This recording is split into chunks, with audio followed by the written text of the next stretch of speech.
Video clear ಆಗಿದೆ ಅನ್ಕೊಂಡಿದ್ದೀನಿ. ಬಂದಿತ್ತು.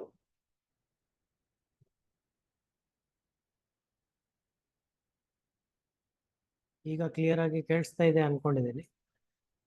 ಸೊ ಈ ಸೆಷನ್ ಅಲ್ಲಿ, ಈ ಮೊದಲನೇ ಸೆಷನ್ ಅಲ್ಲಿ ನಾವು ವಿಜ್ಞಾನಕ್ಕೆ ಸಂಬಂಧಪಟ್ಟಂಗೆ ಒಂದು ವಿಷಯವನ್ನು ಚರ್ಚೆ ಮಾಡ್ತೀವಿ.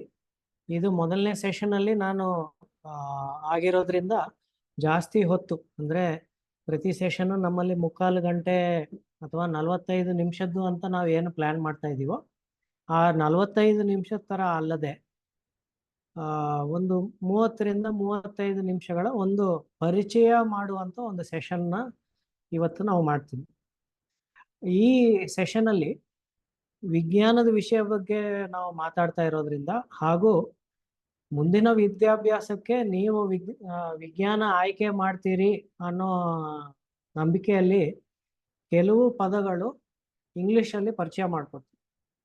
ಇಂಗ್ಲಿಷಲ್ಲಿ ಯಾಕೆ ಪರಿಚಯ ಮಾಡೋದು ಅಂದ್ರೆ, ನಮಗೆ ಈ ಕನ್ನಡದಲ್ಲಿ ಏನು ಪದ ಕಲಿತೀವೋ ಅದು 10ನೇ ತರಗತಿ ನಂತರ ಮತ್ತೆ ನಾವು ಬಳಸಲ್ಲ. ನಾವು ವಿಜ್ಞಾನ ಓದಬೇಕು ಅಂದ್ರೆ ಇಂಗ್ಲಿಷ್ ಮೀಡಿಯಂಗೆ ನಾವು ಆಯ್ಕೆ ಮಾಡಬೇಕಾಗತ್ತೆ. ಹಾಗಾಗಿ ಸ್ವಲ್ಪ ಅಲ್ಲಿ ಪರಿಚಯ ಆಗಲಿ ಅನ್ನೋ ಉದ್ದೇಶದಿಂದ ನಾವು ಕನ್ನಡ ಪದಗಳ ಜೊತೆಗೆ ಇಂಗ್ಲಿಷನ್ನು ಹೇಳ್ತೀವಿ. ಮೀಡಿಯಮ್ ಆಫ್ ಇನ್ಸ್ಟ್ರಕ್ಷನ್ ಅಂದ್ರೆ ನಾವು ಒಂದು ಸೆಂಟೆನ್ಸ್ ಹೇಳಬೇಕಾದ್ರೆ ಎಲ್ಲೆಲ್ಲಿ ಅಗತ್ಯ ಇದೆಯೋ, ಎಲ್ಲೆಲ್ಲಿ ಸಾಧ್ಯ ಇದೆಯೋ ಅಲ್ಲಿ 2 ಭಾಷೆಯಲ್ಲಿ ಎರಡು ಇಂಗ್ಲಿಷ್ ಮತ್ತೆ ಕನ್ನಡದಲ್ಲಿ ಎರಡರಲ್ಲೂ ಹೇಳೋಕ್ಕೆ ಪ್ರಯತ್ನ ಪಡ್ತೀವಿ. ಈ ಟೆಕ್ನಿಕಲ್ ಡೆಫಿನೇಷನ್ ಅಂತ ಏನು ಕರಿತೀವೋ, ಈಗ ಫಾರ್ ಎಕ್ಸಾಂಪಲ್ ಲೆಂತ್ ಅಥವಾ ಡಿಸ್ಟೆನ್ಸ್ ಅಥವಾ ಡಿಸ್ಪ್ಲೇಸ್ಮೆಂಟ್ ಈ ತರ ಕೆಲವು ಪದಗಳು ಬಂದಾಗ ನಾವು ಅದರದ್ದು ಡೆಫಿನೇಷನ್ ಹೇಳಬೇಕಾದ್ರೆ ಇಂಗ್ಲಿಷಲ್ಲಿ ಹೇಳಿದ್ರೆ ನಿಮಗೆ ಮುಂದಕ್ಕೂ ಉಪಯೋಗ ಆಗತ್ತೆ ಅನ್ನೋ ಕಾರಣದಿಂದ ನಾವು ಇಂಗ್ಲಿಷಲ್ಲಿ ಹೇಳಿ ಅದರ ಕನ್ನಡ ಅನುವಾದ ಕನ್ನಡದಲ್ಲಿ ಎಕ್ಸ್ಪ್ಲನೇಷನ್ ಸಹ ಕೊಡ್ತೀವಿ. ವಿಜ್ಞಾನದ ವಿಷಯಕ್ಕೆ ಸಂಬಂಧಪಟ್ಟಂಗೆ ಒಟ್ಟು ನೀವು ಆಲ್ರೆಡಿ ಅಲ್ಲಿ ಸಿಲೆಬಸ್ ಅಲ್ಲಿ ನೀವು ನೋಡಿರ್ಬೋದು 7 ಮುಖ್ಯವಾದ ವಿಷಯಗಳಿದೆ. ಅದರಲ್ಲಿ ಸಬ್ ಟಾಪಿಕ್ಸ್ ಎಲ್ಲಾನು ನೀವು ಲೆಕ್ಕ ಹಾಕಿದ್ರೆ ಒಂದು 15 ರಿಂದ 20 ವಿಷಯಗಳು ನಾವು ಕವರ್ ಮಾಡ್ತೀವಿ. ಈ 20 ವಿಷಯಗಳೂ ನಿಮ್ಮ ಟೆಕ್ಸ್ಟ್ ಬುಕ್ ಅಲ್ಲಿ ಆಲ್ರೆಡಿ ಶುರು ಆಗಿರುತ್ತೆ. ನೀವು 8, 9ನೇ ತರಗತಿಯಲ್ಲಿ ಅದರ ಪರಿಚಯ ನಿಮ್ಗೆ ಆಗಿರುತ್ತೆ. ಅದನ್ನ ಸ್ವಲ್ಪ ಮುಂದಕ್ಕೆ ತಗೊಂಡು ಹೋಗಿ ನಾವು ಮಾಡಿರ್ತೀವಿ. ಈ ಕ್ಲಾಸ್ ಮಾಡೋದು ಯಾಕೆ ಅಂದ್ರೆ, ನಿಮ್ಮ ಎಲ್ಲರಿಗೂ ಸ್ಕೂಲ್ಗಳಲ್ಲಿ ಕೆಲವು ಶಾಲೆಗಳಲ್ಲಿ ವಿಜ್ಞಾನ ಶಿಕ್ಷಕರು ಇರ್ತಾರೆ, ಕೆಲವು ಶಾಲೆಗಳಲ್ಲಿ ವಿಜ್ಞಾನ ಶಿಕ್ಷಕರು ಇರೋದಿಲ್ಲ. ಈ ತರ ಚಾಲೆಂಜಸ್ ಇರೋದ್ರಿಂದ ನಾವು ನಮ್ಮ ಪ್ರಯತ್ನ ಏನಂದ್ರೆ, ಏನು ಈ 20 ಸೆಷನ್ಗಳಲ್ಲಿ ನಿಮಗೆ ಪಾಠ ಮಾಡ್ತೀವೋ ಅದರ ಆಧಾರಿತವಾಗಿ ಪರೀಕ್ಷೆ ಮಾಡಬೇಕು. ಅದರ ಆಧಾರಿತವಾಗಿ ಈ ಮೊದಲನೇ 2 ಹಂತಗಳ ಪರೀಕ್ಷೆ ಆಗ್ಬೋದು, ಮುಂದಕ್ಕೆ ಕ್ಯಾಂಪ್ಗಳು ಬಗ್ಗೆ ನಿಮ್ಗೆ ಹೇಳಿದ್ರು. ಇದೆಲ್ಲಾನು ಸಿಲೆಬಸ್ನ ಬರೀ ಇಲ್ಲಿ ನಡೀತಾ ಇರೋ ಸೆಷನ್ಗೆನೆ ನಾವು ಫಿಕ್ಸ್ ಮಾಡಿದ್ದೀವಿ. ಒಂದು ಪಾಸಿಟಿವ್ ಏನಂದ್ರೆ, ಇನ್ ಕೇಸ್ ನಿಮ್ಗೆ ಯಾವುದೇ ಒಂದು ಕಾರಣದಿಂದ ಇಲ್ಲಿ ಸೆಷನ್ ಅಟೆಂಡ್ ಮಾಡಕ್ ಆಗ್ಲಿಲ್ಲ ಅಂದ್ರೆ ಇದು ಸಹ ನಿಮಗೆ ಆ ಟೆಲಿಗ್ರಾಮ್ ಗ್ರೂಪ್ ಅಲ್ಲಿ, ಗೂಗಲ್ ಕ್ಲಾಸ್ ರೂಮ್ ಅಲ್ಲಿ, ಹಾಗೆ ಯೂಟ್ಯೂಬ್ ಅಲ್ಲಿ ಒಂದು ಪ್ಲೇ ಲಿಸ್ಟ್ ಅಲ್ಲಿ ಎಲ್ಲಾ ಕಡೆನೂ ಸಿಗುತ್ತೆ. ಮತ್ತೊಮ್ಮೆ ನೀವು ರಿವೈಸ್ ಮಾಡಕ್ ಆಗತ್ತೆ. ಅಥವಾ ಒಂದು ಸೆಷನ್, ಈಗ ಕೆಲವರು ಹಾಸ್ಟೆಲ್ ಅಲ್ಲಿ ಇರೋರು ಅಂತ ಪ್ರಶ್ನೆ ಕೇಳಿದ್ರಿ. ಹಾಸ್ಟೆಲ್ ಅಲ್ಲಿ ಇರೋ ಕಡೆನೂ ನಿಮ್ಮ ಶಾಲೆಯಲ್ಲಿ ಇಂಟರ್ನೆಟ್ ಕನೆಕ್ಷನ್ ಇರುತ್ತೆ. ನಿಮ್ಮ ಟೀಚರ್ ಹತ್ರ ಕೇಳ್ಕೊಂಡು ಇದನ್ನ ನಿಮ್ಮ ಶಾಲೆ ಮುಗಿದ ನಂತರ ಆನ್ಲೈನ್ ಅಲ್ಲಿ ಲೈವ್ ಅಥವಾ ಆನ್ಲೈನ್ ರೆಕಾರ್ಡೆಡ್ ಸೆಷನ್ ಸಹ ನೋಡ್ಬೋದು. ಮುಖ್ಯವಾಗಿ ನಿಮಗೆ ಅಭ್ಯಾಸಕ್ಕೆ ಅಂತ ಏನು ಪ್ರಾಕ್ಟೀಸ್ ಪೇಪರ್ಗಳು ಕೊಡ್ತಾರೋ ಅದನ್ನ ಪ್ರಾಕ್ಟೀಸ್ ಮಾಡಿದ್ರೆ ನಿಮಗೆ ಕ್ವೆಶನ್ ಪೇಪರ್ ಪ್ಯಾಟರ್ನ್ ಏನಿದೆಯೋ ಅದಕ್ಕೆ ಪೂರಕವಾಗಿ ಏನು ಸಿದ್ಧತೆ ಮಾಡಬೇಕಾಗಿದೆಯೋ ಅದು ಎಲ್ಲದರ ಮಾಹಿತಿಯನ್ನು ಸಿಗುತ್ತೆ. ಕ್ವೆಶನ್ ಪೇಪರ್ ಪ್ಯಾಟರ್ನ್ ಬಗ್ಗೆ ನಿಮ್ಗೆ ಆಲ್ರೆಡಿ ಹೇಳಿದ್ರು. ಈಗಾಗಲೇ 75 ಮಾರ್ಕ್ಸ್ ಇರುತ್ತೆ. ಅದರಲ್ಲಿ 15 ಇಂಗ್ಲಿಷ್ ಇರುತ್ತೆ, 30 ವಿಜ್ಞಾನ, 30 ಗಣಿತ ಅಂತ. ಅದೇ ಪ್ಯಾಟರ್ನ್ ಸಹ ನಿಮಗೆ ಪ್ರಾಕ್ಟೀಸ್ ಟೆಸ್ಟ್ ಆಗ್ಬೋದು, ಅಸೈನ್ಮೆಂಟ್ಸ್ ಇರ್ಬೋದು, ಎಲ್ಲಾನು ಇರುತ್ತೆ. ಇವತ್ತು ನಾವು ಮಾಡ್ತಾ ಇರೋಂಥ ವಿಜ್ಞಾನದ ವಿಷಯ ಏನಿದೆಯೋ ಇದು ಒಂಥರಹ ಕ್ರಾಸ್ ಕಟ್ಟಿಂಗ್ ಟಾಪಿಕ್ ಅಂತ ಕರಿತೀವಿ. ಅಂದ್ರೆ ಬರೀ ಫಿಸಿಕ್ಸ್, ಬರೀ ಕೆಮಿಸ್ಟ್ರಿ ಅಂತಲ್ಲ, ಎಲ್ಲಾ ವಿಜ್ಞಾನದ ವಿಷಯಗಳಲ್ಲಿ, ಇನ್ಫ್ಯಾಕ್ಟ್ ವಿಜ್ಞಾನ ಒಂದೇ ಅಲ್ಲ, ನೀವು ನಾಳೆ ಸಮಾಜ ವಿಜ್ಞಾನ ಇರ್ಬೋದು, ಗಣಿತ ಇರ್ಬೋದು, ಯಾವುದೇ ವಿಷಯ ತಗೊಂಡ್ರು ಎಲ್ಲಾ ಸಬ್ಜೆಕ್ಟ್ಸ್ ಅಲ್ಲಿ ಇದನ್ನ ನಾವು ಬಳಕೆ ಮಾಡುವಂಥದ್ದು. ಅದಕ್ಕೆ ಒಂದು ಪರಿಚಯ, ನಾವು ಯೂನಿಟ್ಸ್ ಅಂತ ಇದರ ಚಾಪ್ಟರ್ ಹೆಸರು. ಯೂನಿಟ್ಸ್ ಅಂತ ಯಾಕೆ ಕರಿತೀವಿ ಅಂತ ಎಲ್ಲರಿಗೂ ನೀವು ಮುಂದಕ್ಕೆ ಹೋಗ್ತಾ ನಿಮಗೆ ಗೊತ್ತಾಗುತ್ತೆ. ಸೊ ನಾನು ಅಷ್ಟು ಸ್ಪಷ್ಟವಾಗಿ ಇದು ಡೀಟೇಲ್ಸ್ನ ಇಲ್ಲಿ ನಿಮಗೆ ಡೆಫಿನೇಷನ್ ಅಂತಾನೆ ನಾನು ಹೇಳಲ್ಲ, ಮುಂದಕ್ಕೆ ಚರ್ಚೆ ಮಾಡ್ತಾ ಮಾಡ್ತಾ ನಿಮಗೆ ಗೊತ್ತಾಗುತ್ತೆ. ಈಗ ನೀವು ಒಂದು ತರಕಾರಿಯ ಅಂಗಡಿಗೆ ಹೋಗಿದ್ರಿ ಅನ್ಕೊಳ್ಳಿ, ಒಂದು ಯಾವುದೇ ಒಂದು ತರಕಾರಿ ಈರುಳ್ಳಿ ತಗೊಳ್ತಾ ಇದ್ದೀರಿ ಅನ್ಕೊಳ್ಳಿ. ಈರುಳ್ಳಿ ತಗೊಳ್ಬೇಕಾದ್ರೆ ನೀವು 4 ಈರುಳ್ಳಿ ಕೊಡಿ ಅಥವಾ 5 ಈರುಳ್ಳಿ ಕೊಡಿ ಅಂತ ಕೇಳಲ್ಲ. ಅಲ್ಲಿ ಹೋಗಿ ನೀವು ಕೇಳೋದೇನು, ಅರ್ಧ ಕೆಜಿ ಕೊಡಿ, 3/4 ಕೆಜಿ ಕೊಡಿ, 2 ಕೆಜಿ ಕೊಡಿ ಅಂತ ಹೇಳ್ತೀರಿ. ಮತ್ತು ಕೆಜಿ ಅನ್ನೋ ಒಂದು ಪದವನ್ನು ಬಳಸ್ತೀವಿ. ಅದೇ ತರಕಾರಿ ಅಂಗಡಿಯಲ್ಲಿ ಕೊತ್ತಂಬರಿ ಸೊಪ್ಪು ತಗೋಬೇಕಂದ್ರೆ ಎಷ್ಟು ಕಟ್ಟು ಕೊಡಬೇಕು ಅಂತ ನೀವು ಕೇಳ್ತೀರಿ. ಅದೇ ತರಕಾರಿ ಅಂಗಡಿ ಪಕ್ಕದಲ್ಲಿ ನೀವೇನಾದ್ರೂ ಹಾಲನ್ನು ತಗೊಳ್ಳೋದಾದ್ರೆ ಅಲ್ಲಿ ಹೋಗಿ ಎಷ್ಟು ಪ್ಯಾಕೆಟ್ ಕೊಡಬೇಕು ಅಥವಾ ಎಷ್ಟು ಕೆಜಿ ಕೊಡಬೇಕು ಅಂತ ನೀವು ಕೇಳಲ್ಲ, ಎಷ್ಟು ಲೀಟರ್ಗಳು ಬೇಕು, ಅರ್ಧ ಲೀಟ್ರಾ, 1/4 ಲೀಟ್ರಾ, 1 ಲೀಟ್ರಾ, ಲೀಟರ್ಗಳಲ್ಲಿ ಕೇಳ್ತೀವಿ. ಸೊ ನಮ್ಮ ದಿನನಿತ್ಯ ಜೀವನದಲ್ಲಿ ನೀವು ನೋಡೋದಾದ್ರೆ, ಈಗ ನಾನು ಒಂದು 3-4 ಉದಾಹರಣೆ ಕೊಟ್ಟಿದ್ದೆ. ತರಕಾರಿ ತಗೊಳ್ಳೋದಾದ್ರೆ ಹೇಗೆ, ಹಾಲನ್ನು ತಗೊಳ್ಳೋದಾದ್ರೆ ಹೇಗೆ, ಅದೇ ತರಕಾರಿ ಅಂಗಡಿಯಲ್ಲಿ ಸೊಪ್ಪು ತಗೊಳ್ಳೋದಾದ್ರೆ ಹೇಗೆ ಅಂತ. ಇದೇ ನೀವು ನಿಮ್ಮ ಮನೆಗೆ ಕರೆಂಟ್ ಬಿಲ್ ಬಂದಿದೆ ಅನ್ಕೊಳ್ಳಿ. ಕರೆಂಟ್ ಬಿಲ್ ಬಂದ ತಕ್ಷಣ, ಈಗಂತೂ ಬಿಲ್ ಬರ್ತಾ ಇಲ್ಲ, ಬಟ್ ಹಿಂದೆ ಕರೆಂಟ್ ಬಿಲ್ ಬಂದಾಗ ಅಲ್ಲಿ ನೀವು ನೋಡ್ತಿದ್ರಿ ಎಷ್ಟು ಯೂನಿಟ್ ಆಗಿದೆ ಅಂತ. ಆ ಯೂನಿಟ್ ಅನ್ನೋದು ಅಲ್ಲೇ ಬೇರೆ ಮಾಪಕ. ಸೊ ಪ್ರತಿ ಒಂದು ಸಂದರ್ಭದಲ್ಲಿ ನಾವು ಏನನ್ನ ಅಳತೆ ಮಾಡ್ತೀವೋ ಅದಕ್ಕೆ ಒಂದು ಯೂನಿಟ್, ಅಂದ್ರೆ ನೀವು ಉದ್ದ ಒಂದು ಸ್ಕೇಲ್ ಇಟ್ಕೊಂಡು ಮೆಜರ್ ಮಾಡಬೇಕಾದ್ರೆ ಎಷ್ಟು ಸೆಂಟಿಮೀಟ್ರು, ಬಟ್ಟೆನ ನೋಡ್ಬೇಕಾದ್ರೆ ಎಷ್ಟು ಮೀಟ್ರು, ಈ ತರ ನೀವು ಒಂದು ಯೂನಿಟ್ ಅನ್ನ ಅಟ್ಯಾಚ್ ಮಾಡ್ತೀರಿ. ಸೊ ನಾವು ಒಂದು ಉದಾಹರಣೆಗೆ ಲೆಂತ್ ಅಂದ್ರೆ ಉದ್ದ, ಎಷ್ಟು ಉದ್ದ ಇದೆ ಯಾವುದೇ ವಸ್ತುವು ಅಂತ ನಾವು ಮೆಷರ್ ಮಾಡಬೇಕಾದ್ರೆ ಅದಕ್ಕೆ ನಾವು ಬಳಸುವ ಯೂನಿಟ್ ಯಾವುದು. ನಾನೇ ಒಂದು 3-4 ಉದಾಹರಣೆ ಕೊಟ್ಟಿದ್ದೆ ಇಲ್ಲಿ. ಸ್ಕೇಲನ್ನು ಇಟ್ಕೊಂಡು ನೀವು ಸ್ಕೂಲಲ್ಲಿ ಸ್ಕೇಲನ್ನು ಇಟ್ಕೊಂಡು ನೀವು ಸ್ಕೂಲಲ್ಲಿ ಮಾಡೋದಾದ್ರೆ ಸೆಂಟಿಮೀಟರ್ ಅಂತ ನೀವು ಮಾಡ್ತೀರಿ. ಅದೇ ಒಂದು ಬಟ್ಟೆ ಅಂಗಡಿಗೆ ಹೋಗಿ ನೀವು ಬಟ್ಟೆಗೆ ಕ್ಲಾತ್ ಪರ್ಚೇಸ್ ಮಾಡ್ತಾ ಇದ್ರಿ ಅನ್ಕೊಂಡ್ರೆ ಅಲ್ಲಿ ನೀವು ಕೇಳ್ತೀರಿ, ಅಥವಾ ನೀವು ಹಗ್ಗ ತಗೋತಾ ಇದ್ರಿ ಅನ್ಕೊಳ್ಳಿ, ಅಲ್ಲಿ ಕೇಳ್ತೀರಿ ಎಷ್ಟು ಮೀಟರ್ ಬೇಕು ಅಂತ ಕೇಳ್ತೀರಿ. ಸೊ ಮೀಟರ್ ಅನ್ನೋದು ಒಂದು ಯೂನಿಟ್. ಅದೇ ನೀವು ಒಂದು ಊರಿಂದ ಇನ್ನೊಂದು ಊರು ಹೋಗ್ತಾ ಇದ್ದೀರಿ ಅನ್ಕೊಳ್ಳಿ, ಅಲ್ಲಿ ನೀವು ಕೇಳ್ತೀರಿ ಎಷ್ಟು ದೂರ ಅಂತ ನೀವು ಕೇಳಿದ್ರೆ, ಅಲ್ಲೂ ದೂರ ಅಂತ ನಾನು ಪದ ಬಳಸಿದ್ರು ಸಹ ಅಲ್ಲಿ ನಾನು ಬಳಸ್ತಾ ಏನು ಮೆಜರ್ ಮಾಡ್ತಾ ಇದ್ದೀನಿ ಅಂದ್ರೆ ಎಷ್ಟು ಉದ್ದ ಅನ್ನೋದೇ, ಲೆಂತೇನೆ ಮೆಜರ್ ಮಾಡ್ತಾ ಇರೋದು. ಅಲ್ಲಿ ಎಷ್ಟು ದೂರ ಅಂದ ತಕ್ಷಣ ನೀವು ಹೇಳೋ ಅಂಥದ್ದು ಪದ ಏನು, ಎಷ್ಟು ಕಿಲೋಮೀಟರ್ಗಳಿದೆ, ಕಿಲೋಮೀಟರ್.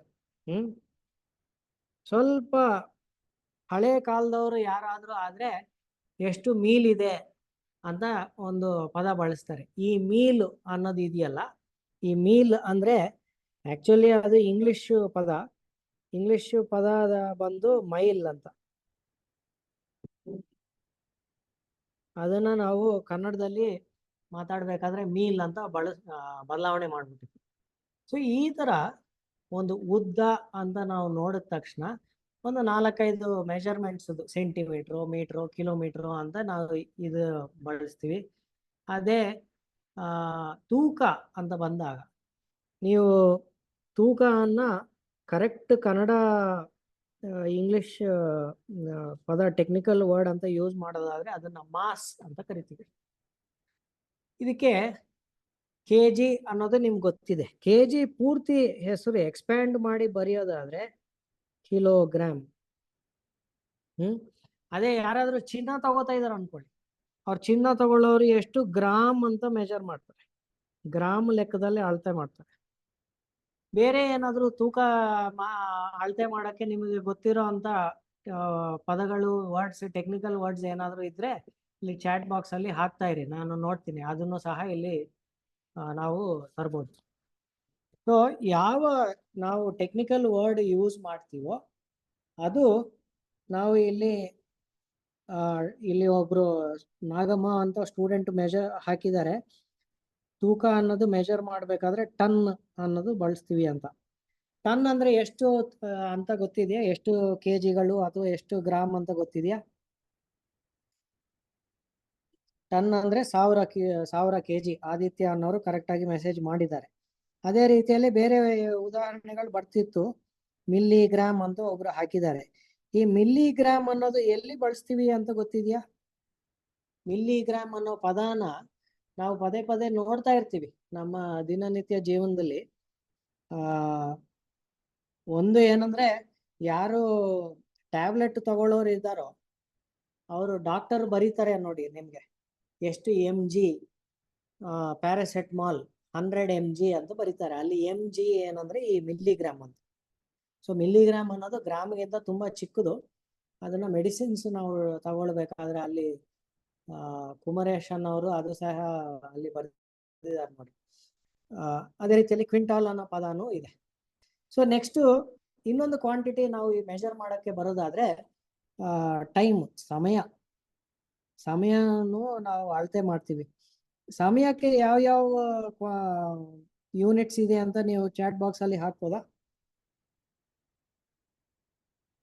ಸಮಯಕ್ಕೆ ಒಂದು ಕರೆಕ್ಟ್ ಇಲ್ಲಿ meter, hour, minutes, seconds. So ಯಾರೋ ಒಬ್ರು ಇದರಲ್ಲಿ ಹಾಕಿದ್ರು ಲೈಟ್ ಇಯರ್ ಅಂತ.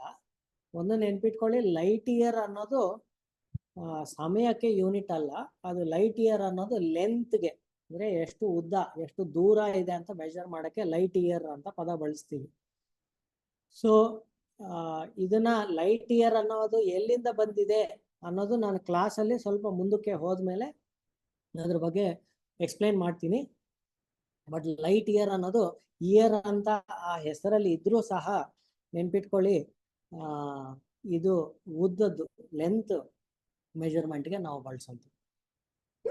ಈ ತರ ನಮ್ಮ ಜೀವನದಲ್ಲಿ ನಮ್ಮ ಸುತ್ತಮುತ್ತ ಹಲವಾರು ಮೆಜರ್ಮೆಂಟ್ಸ್ ಮಾಡ್ತೀವಿ. ಇಲ್ಲಿ ನಾವು ಲಿಸ್ಟ್ ಮಾಡಿದ್ವಿ. ಒಂದು ಉದ್ದ ಎಷ್ಟು, ಇನ್ನೊಂದು ಮಾಸ್ ಎಷ್ಟು, ಮೂರನೇದು ಸಮಯ. ಇದಲ್ಲದೆ ಈ ತರ ಫಿಸಿಕಲ್ ಕ್ವಾಂಟಿಟೀಸ್ ಬೇರೆ ಏನಾದ್ರೂ ಇದೆಯಾ ಅಂತ ಯೋಚನೆ ಮಾಡಿ. ಫಿಸಿಕಲ್ ಕ್ವಾಂಟಿಟಿ ಅಂದ್ರೆ ಯಾವ್ದರದ್ದು ನಾವು ಮಾಪನ ಮಾಡ್ತೀವಿ, ಯಾವ್ದರದ್ದು ನಾವು ಮೆಜರ್ ಮಾಡ್ತೀವಿ, ಎಷ್ಟು ಉದ್ದ ಇದೆ, ಎಷ್ಟು. ಇನ್ನೊಂದು ಉದಾಹರಣೆ ನಾನು ಕೊಡ್ಬೇಕಾದ್ರೆ, ಟೆಂಪ್ರೇಚರ್, ನಿಮ್ಮ ದೇಹದ ಟೆಂಪ್ರೇಚರ್ ನೀವು ಮೆಜರ್ ಮಾಡ್ತೀರಿ ಅಲ್ವಾ? ಸೊ ಅದರ ಉಷ್ಣ ಎಷ್ಟಿದೆ ಅಂತ ನಾವು ನೋಡ್ತೀವಲ್ಲ. ಈ ತರ ಬೇರೆ ಯಾವ್ದಾದ್ರು ಫಿಸಿಕಲ್ ಕ್ವಾಂಟಿಟೀಸ್ ಇದೆಯಾ, ಬೇರೆ ಏನಿದೆ? ಸೊ ಅಲ್ಲಿ ಟೆಂಪರೇಚರ್ ಅನ್ನೋದು ಬಂತು. ಟೆಂಪರೇಚರ್ಗೆ ಯೂನಿಟ್ಸ್ ನೀವೆಲ್ಲರೂ ಸುಮಾರು ಜನ ಇಲ್ಲಿ ಹಾಕ್ತಾ ಇದ್ರಿ, ಸೆಲ್ಸಿಯಸ್ಸು ಮತ್ತೆ ಫ್ಯಾರನ್ಹೈಟ್ ಅನ್ನೋದು. ಸೊ ಎರಡು ವಿಷಯಗಳು ಇಲ್ಲಿ ನೀವು ನೆನ್ಪಿಟ್ಕೋಬೇಕು. ಒಂದು ಫಿಸಿಕಲ್ ಕ್ವಾಂಟಿಟಿ ಅನ್ನೋದು, ಎರಡನೇದು ಯೂನಿಟ್ಸ್ ಅನ್ನೋದು. ಈ ಎರಡಕ್ಕೂ ಡಿಫರೆನ್ಸ್ ಏನನ್ನೋದು ಇಲ್ಲಿ ನಾನು ಕ್ಲಿಯರ್ ಆಗಿ ನಿಮಗೆ 1 ನಿಮಿಷ ಎಕ್ಸ್ಪ್ಲೇನ್ ಮಾಡ್ತೀನಿ. ಫಸ್ಟು ಫಿಸಿಕಲ್ ಕ್ವಾಂಟಿಟೀಸ್ ಯಾವುದು ಅಂತ ಒಂದು ಲಿಸ್ಟ್ ಮಾಡೋಣ.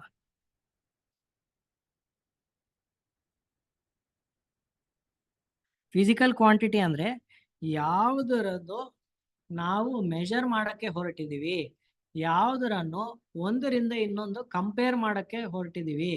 ಅಂದ್ರೆ ಯಾವ್ದು ಉದ್ದ ಜಾಸ್ತಿ ಇದೆ ಅಂತ ನೋಡಿದ್ರೆ ಉದ್ದ ಅನ್ನೋದು ಅಲ್ಲಿ ಫಿಸಿಕಲ್ ಕ್ವಾಂಟಿಟಿ.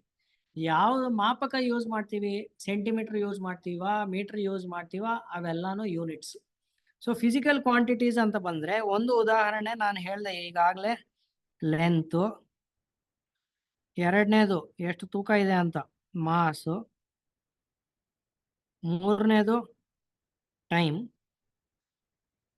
ನಾಲ್ಕನೇದು ನಾನೇ ಹೇಳ್ದೆ, ಇಲ್ಲಿ ಒಂದು ಉದಾಹರಣೆ ಕೊಟ್ಟಿದ್ದೆ, ಟೆಂಪರೇಚರ್. ಆಮೇಲೆ ಮುಂದಕ್ಕೆ ಬೇರೆ ಏನಾದರೂ ಒಂದು ಫಿಸಿಕಲ್ ಕ್ವಾಂಟಿಟಿ ಏನಾದರೂ ಉದಾಹರಣೆ ಕೊಡ್ಬೋದಾ ನೀವು? ಲೆಂತ್, ಮಾಸ್ ಆಯ್ತು.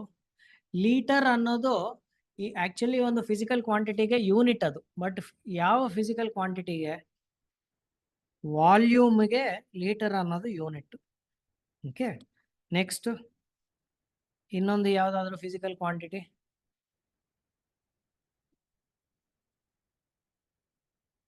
ಹರ್ಡ್ಸ್ ಅಂತ ಒಬ್ರು ಇಲ್ಲಿ ಹಾಕಿದ್ದಾರೆ. ಹರ್ಡ್ಸ್ ಅನ್ನೋದು ಸಹ ಯೂನಿಟ್. ಅದು ಯಾವ ಫಿಸಿಕಲ್ ಕ್ವಾಂಟಿಟಿಗೆ ಅಂದ್ರೆ ಫ್ರೀಕ್ವೆನ್ಸಿಗೆ. ಫ್ರೀಕ್ವೆನ್ಸಿ ಅಂದ್ರೆ ಏನು ಅಂತ ಅಲ್ಲಿ ಮುಂದಕ್ಕೆ ನಾವು ಬಂದು ಚರ್ಚೆ ಮಾಡೋಣ. ಫ್ರೀಕ್ವೆನ್ಸಿಗೆ ಅದು ಹರ್ಡ್ಸ್. ಒಬ್ರು ಹೈಟ್ ಅಂತ ಹಾಕಿದ್ದಾರೆ. ಹೈಟ್ ಅನ್ನೋದು ಸಹ ನಾವು ಲೆಂತ್ ಅಲ್ವಾ, ನೀವು ಎಷ್ಟು ಉದ್ದ ಇದ್ದೀರಿ ಅಂತ ನೀವು ಮೆಜರ್ ಮಾಡೋದು, ಸೊ ಅದನ್ನು ಸಹ ಲೆಂತ್ಗೆ ಬರುತ್ತೆ. ಬೇರೆ ಇಲ್ಲಿ ಕೆಲವು ಫಿಸಿಕಲ್ ಕ್ವಾಂಟಿಟೀಸ್ ನಿಮಗೆ ಉದಾಹರಣೆ ಕೊಡಬೇಕಾದ್ರೆ ಡೆನ್ಸಿಟಿ, ಇದು ಸಹ ಚಾಟ್ ಬಾಕ್ಸ್ ಅಲ್ಲಿ ಯಾರೋ ಹಾಕಿದ್ದಾರೆ. ಮತ್ತೆ ಕರೆಂಟ್, ಎಲೆಕ್ಟ್ರಿಕ್ ಕರೆಂಟ್ ಅಂತ ನಾವು ಕರಿತೀವಲ್ವಾ, ಅದು ಸಹ ಫಿಸಿಕಲ್ ಕ್ವಾಂಟಿಟಿನೇ. ಆಮೇಲೆ ವಾಟ್ ಅಂತ ಒಬ್ರು ಹಾಕಿದ್ದಾರೆ. ವಾಟ್ ಅನ್ನೋದು ಸಹ ಫಿಸಿಕಲ್ ಕ್ವಾಂಟಿಟಿ ಅಲ್ಲ, ಅದು ಸಹ ಯೂನಿಟೇ. ವಾಟ್ ಅನ್ನೋದು ನಾವು ಪವರ್ ಅನ್ನೋ ಇದಕ್ಕೆ ಪವರ್ ಅನ್ನೋ ಫಿಸಿಕಲ್ ಕ್ವಾಂಟಿಟಿಗೆ ಅದು ಯೂನಿಟ್. ನೆಕ್ಸ್ಟ್ ಬಲ, ಫೋರ್ಸ್ ಸಹ ಹೇಳಿದ್ದಾರೆ, ಅದು ಒಂದು ಫಿಸಿಕಲ್ ಕ್ವಾಂಟಿಟಿ. ಸುಮಾರು ಜನಕ್ಕೆ ಗೊತ್ತಿರೋದು ಶಕ್ತಿ, ಎಷ್ಟು ಶಕ್ತಿ ಇದೆ ಅಂತ ನಾವು ಹೇಳ್ತೀವಿ, ಎನರ್ಜಿ. ಎನರ್ಜಿ ಅನ್ನೋದು ಸಹ ಫಿಸಿಕಲ್ ಕ್ವಾಂಟಿಟಿ. ಈ ತರ ಹಲವಾರು, ಇನ್ಫ್ಯಾಕ್ಟ್ ಸಾವಿರಾರು ಫಿಸಿಕಲ್ ಕ್ವಾಂಟಿಟೀಸ್ ಇದೆ. ಎಲ್ಲಾ ಫಿಸಿಕಲ್ ಕ್ವಾಂಟಿಟೀಸ್ ನೀವು ತಿಳ್ಕೊಳ್ಳೋ ಅಗತ್ಯ ಈಗಿಲ್ಲ. ಇಲ್ಲಿ ಸಚಿನ್ ಅನ್ನೋರು ಪ್ರೆಷರ್ ಅಂತ ಹಾಕಿದ್ದಾರೆ. ಪ್ರೆಷರ್ ಅನ್ನೋದು ಫಿಸಿಕಲ್ ಕ್ವಾಂಟಿಟಿ. ಸಚಿನ್ ಅವ್ರ ಕೆಳಗಡೆ ಒಬ್ರು ಪ್ಯಾಸ್ಕಲ್ ಅಂತ ಒಂದು ಹಾಕಿದ್ದಾರೆ. ಪ್ಯಾಸ್ಕಲ್ ಅನ್ನೋದು ಯೂನಿಟ್. ಪ್ರೆಷರ್ ಅನ್ನೋ ಫಿಸಿಕಲ್ ಕ್ವಾಂಟಿಟಿಗೆ ಪ್ಯಾಸ್ಕಲ್ ಅನ್ನೋದು ಯೂನಿಟ್. ಸೊ ಈ ತರ ನಾನು ಹೇಳ್ದಂಗೆ ಸಾವಿರಾರು ಫಿಸಿಕಲ್ ಕ್ವಾಂಟಿಟಿ ಇದೆ, ಎಲ್ಲಾನು ನಾವು ತಿಳ್ಕೊಳ್ಳೋ ಅಗತ್ಯ ಇಲ್ಲ. ಇಲ್ಲಿ ನಾನು 8-9 ಕೊಟ್ಟಿದ್ದೀನಿ. ಇದನ್ನ ಬಿಟ್ಟು ಬೇರೆ ನಿಮ್ಗೆ ಏನಾದರೂ ಫಿಸಿಕಲ್ ಕ್ವಾಂಟಿಟೀಸ್ ನಾವು ಪರಿಚಯ ಮಾಡ್ತಾ ಇದ್ರೆ, ನಾವು ಮುಂದಕ್ಕೆ ಅದರದ್ದು ಫಿಸಿಕಲ್ ಕ್ವಾಂಟಿಟಿ ಏನು, ಹೇಗೆ ಅದನ್ನ ಮೆಷರ್ ಮಾಡ್ತೀವಿ, ಅದರ ಯೂನಿಟ್ಸ್ ಯಾವುದು, ಇವೆಲ್ಲಾನು ನಾನು ಹೇಳ್ತಾ ಹೋಗ್ತೀನಿ. ಆದ್ರೆ ಇಲ್ಲಿ ನಾವು ಫಿಸಿಕಲ್ ಕ್ವಾಂಟಿಟಿ ಈಗ ನಾವು ಲಿಸ್ಟ್ ಮಾಡಾಯ್ತು. ಇದಕ್ಕೆ ಒಂದೊಂದು ಫಿಸಿಕಲ್ ಕ್ವಾಂಟಿಟಿಗೂ ಸಹ ಹಲವಾರು ಯೂನಿಟ್ ಇರಬಹುದು. ಇದಕ್ಕೆ ಒಂದು ಉದಾಹರಣೆ ಕೊಡ್ತೀನಿ ನೋಡಿ. ಲೆಂತ್ ಅಂತ ಬಂದ ತಕ್ಷಣ ನಾವು ಈಗಾಗಲೇ ಮೀಟರ್ ಅಂತ ಹಿಂದೆ ಬರ್ದಿದೀವಿ,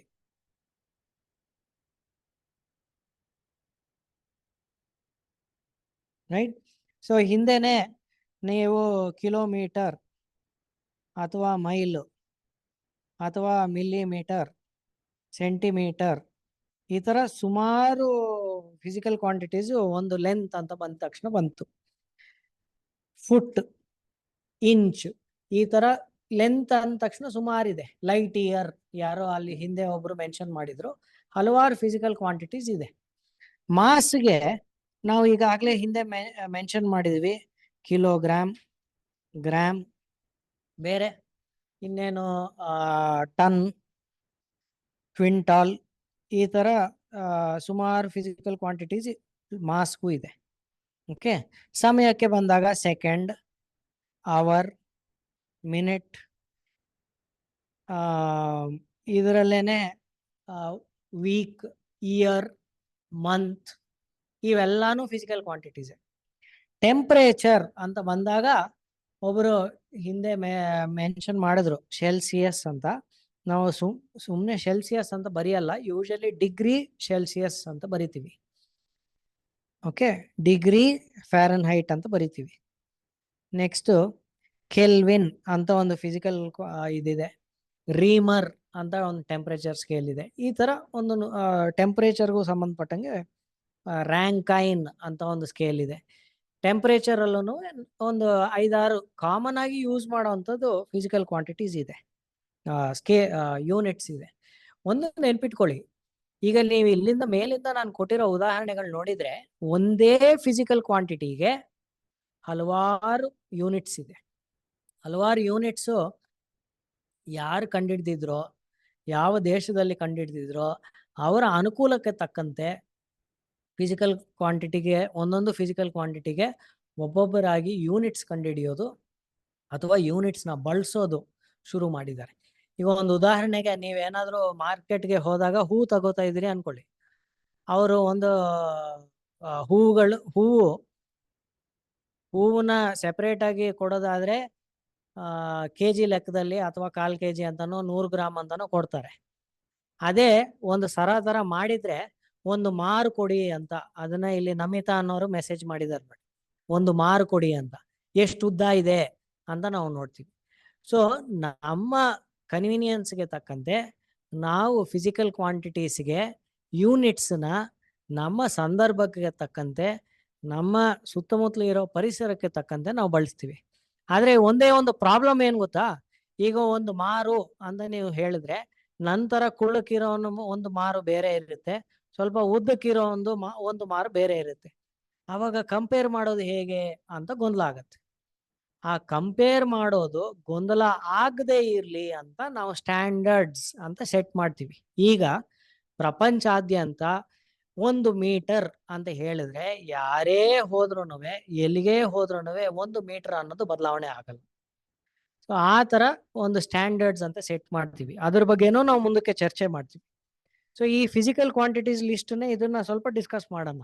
ಈಗ ವಾಲ್ಯೂಮ್ ಅಂತ ಬಂದ್ರೆ, ವಾಲ್ಯೂಮ್ ಅಲ್ಲಿ ಲೀಟರ್ ಇದೆ, ಲೀಟರ್ ಜೊತೆಗೆ ಮಿಲಿ ಲೀಟರ್ ನಾವು ಬಳಸ್ತೀವಿ, ಸಿಸಿ ಕ್ಯೂಬಿಕ್ ಸೆಂಟಿಮೀಟರ್ ಬಳಸ್ತೀವಿ, ಮೀಟರ್ ಕ್ಯೂಬ್ ಬಳಸ್ತೀವಿ. ಈ ತರ ವಾಲ್ಯೂಮ್ಗೆ ಹಲವಾರು ಯೂನಿಟ್ಸ್ ಇದೆ. ಓಕೆ, ಗ್ಯಾಲನ್, ಪೆಟ್ರೋಲಿಯಂ ಇಂಡಸ್ಟ್ರಿಯಲ್ಲಿ ಗ್ಯಾಲನ್ ಅಂತ ಪದ ಬಳಸ್ತಾರೆ, ಔನ್ಸ್ ಅಂತ ಬಳಸ್ತಾರೆ. ಇವೆಲ್ಲಾನು ವಾಲ್ಯೂಮ್ಗೆ ಬಳಸುವಂಥದ್ದು. ಡೆನ್ಸಿಟಿಗೆ ಬಂದಾಗ, ಡೆನ್ಸಿಟಿ ಅನ್ನೋದು ಒಂದು ಮಾಸ್ ಮತ್ತೆ ವಾಲ್ಯೂಮ್ದು ಕಾಂಬಿನೇಷನ್, ಆಯ್ತಾ. ಸೊ ಗ್ರಾಮ್ಸ್ ನೋಡಿ, ಇದು ಡೆನ್ಸಿಟಿ ಅನ್ನೋದು ಗ್ರಾಮ್ಸ್ ಅನ್ನೋದು ಮಾಸ್ದು ಯೂನಿಟ್, ಪರ್ ಲೀಟರ್ ಅಂತ ಬರೆದ್ರೆ ಲೀಟರ್ ಅನ್ನೋದು ವಾಲ್ಯೂಮ್ದು ಯೂನಿಟ್. ಒಂದು ಲೀಟರ್ಗೆ ಎಷ್ಟು ಗ್ರಾಮ್ ಇದೆ ಅಂದ್ರೆ ಅದು ಡೆನ್ಸಿಟಿ ಯೂನಿಟ್ ಆಯ್ತು. ಅಥವಾ kg ಪರ್ ಲೀಟರ್ ಅನ್ನೋದು ಡೆನ್ಸಿಟಿ ಯೂನಿಟ್ ಆಯ್ತು. kg ಪರ್ ಮೀಟರ್ ಕ್ಯೂಬ್ ಅಂತ ಬರೆದ್ರೆ ಅದು ಡೆನ್ಸಿಟಿ ಯೂನಿಟ್ ಆಯ್ತು. ಇದೆಲ್ಲಾನು ಕಾಂಬಿನೇಷನ್ಸ್. ಸೊ ಒಂದು ವಿಶೇಷತೆ ಏನಂದ್ರೆ, ನಾವು ಸಾವಿರಾರು ಫಿಸಿಕಲ್ ಕ್ವಾಂಟಿಟೀಸ್ ಇದ್ರೂ ಸಹ ಆ ಸಾವಿರಾರು ಫಿಸಿಕಲ್ ಕ್ವಾಂಟಿಟೀಸ್ ಅಲ್ಲಿ ಕೇವಲ 7 ಫಿಸಿಕಲ್ ಕ್ವಾಂಟಿಟೀಸ್ನ ನಾವು ಫಂಡಮೆಂಟಲ್ ಫಿಸಿಕಲ್ ಕ್ವಾಂಟಿಟೀಸ್ ಅಂತ ಕರಿತೀವಿ. ಆ 7 ಫಿಸಿಕಲ್ ಕ್ವಾಂಟಿಟೀಸ್ನ ಬಳಸ್ಕೊಂಡು ಉಳಿದಿರೋವೆಲ್ಲಾನು ನಾವು ಕ್ರಿಯೇಟ್ ಮಾಡ್ತೀವಿ. ಈಗ ನಾನು ಹೇಗೆ ಡೆನ್ಸಿಟಿ ಅನ್ನೋದು ಮಾಸ್ ಮತ್ತೆ ವಾಲ್ಯೂಮ್ನ ಬಳಸ್ಕೊಂಡು ಇಲ್ಲಿ ಒಂದು ಫಿಸಿಕಲ್ ಕ್ವಾಂಟಿಟಿನ ಸೃಷ್ಟಿ ಮಾಡಿದೀವೋ, ಅದೇ ರೀತಿಯಲ್ಲಿ ಈ 7 ಫಿಸಿಕಲ್ ಕ್ವಾಂಟಿಟಿನ ಬಳಸ್ಕೊಂಡು ಸಾವಿರಾರು ಫಿಸಿಕಲ್ ಕ್ವಾಂಟಿಟೀಸ್ನ ಕಂಡುಹಿಡಿಬಹುದು. ಹಾಗೆ ನೀವು ಯೂನಿಟ್ಸ್ ನೋಡಿದಾಗ ಗೊತ್ತಾಗತ್ತೆ ಅದು. ಈ ಮೊದಲನೇ 5 ನಾನು ಏನ್ ಬರ್ದಿದ್ದೀನೋ, ಲೆಂತ್, ಮಾಸ್, ಟೈಮ್, ಟೆಂಪರೇಚರ್, ಈ 4 ಫಂಡಮೆಂಟಲ್ ಫಿಸಿಕಲ್ ಕ್ವಾಂಟಿಟೀಸ್.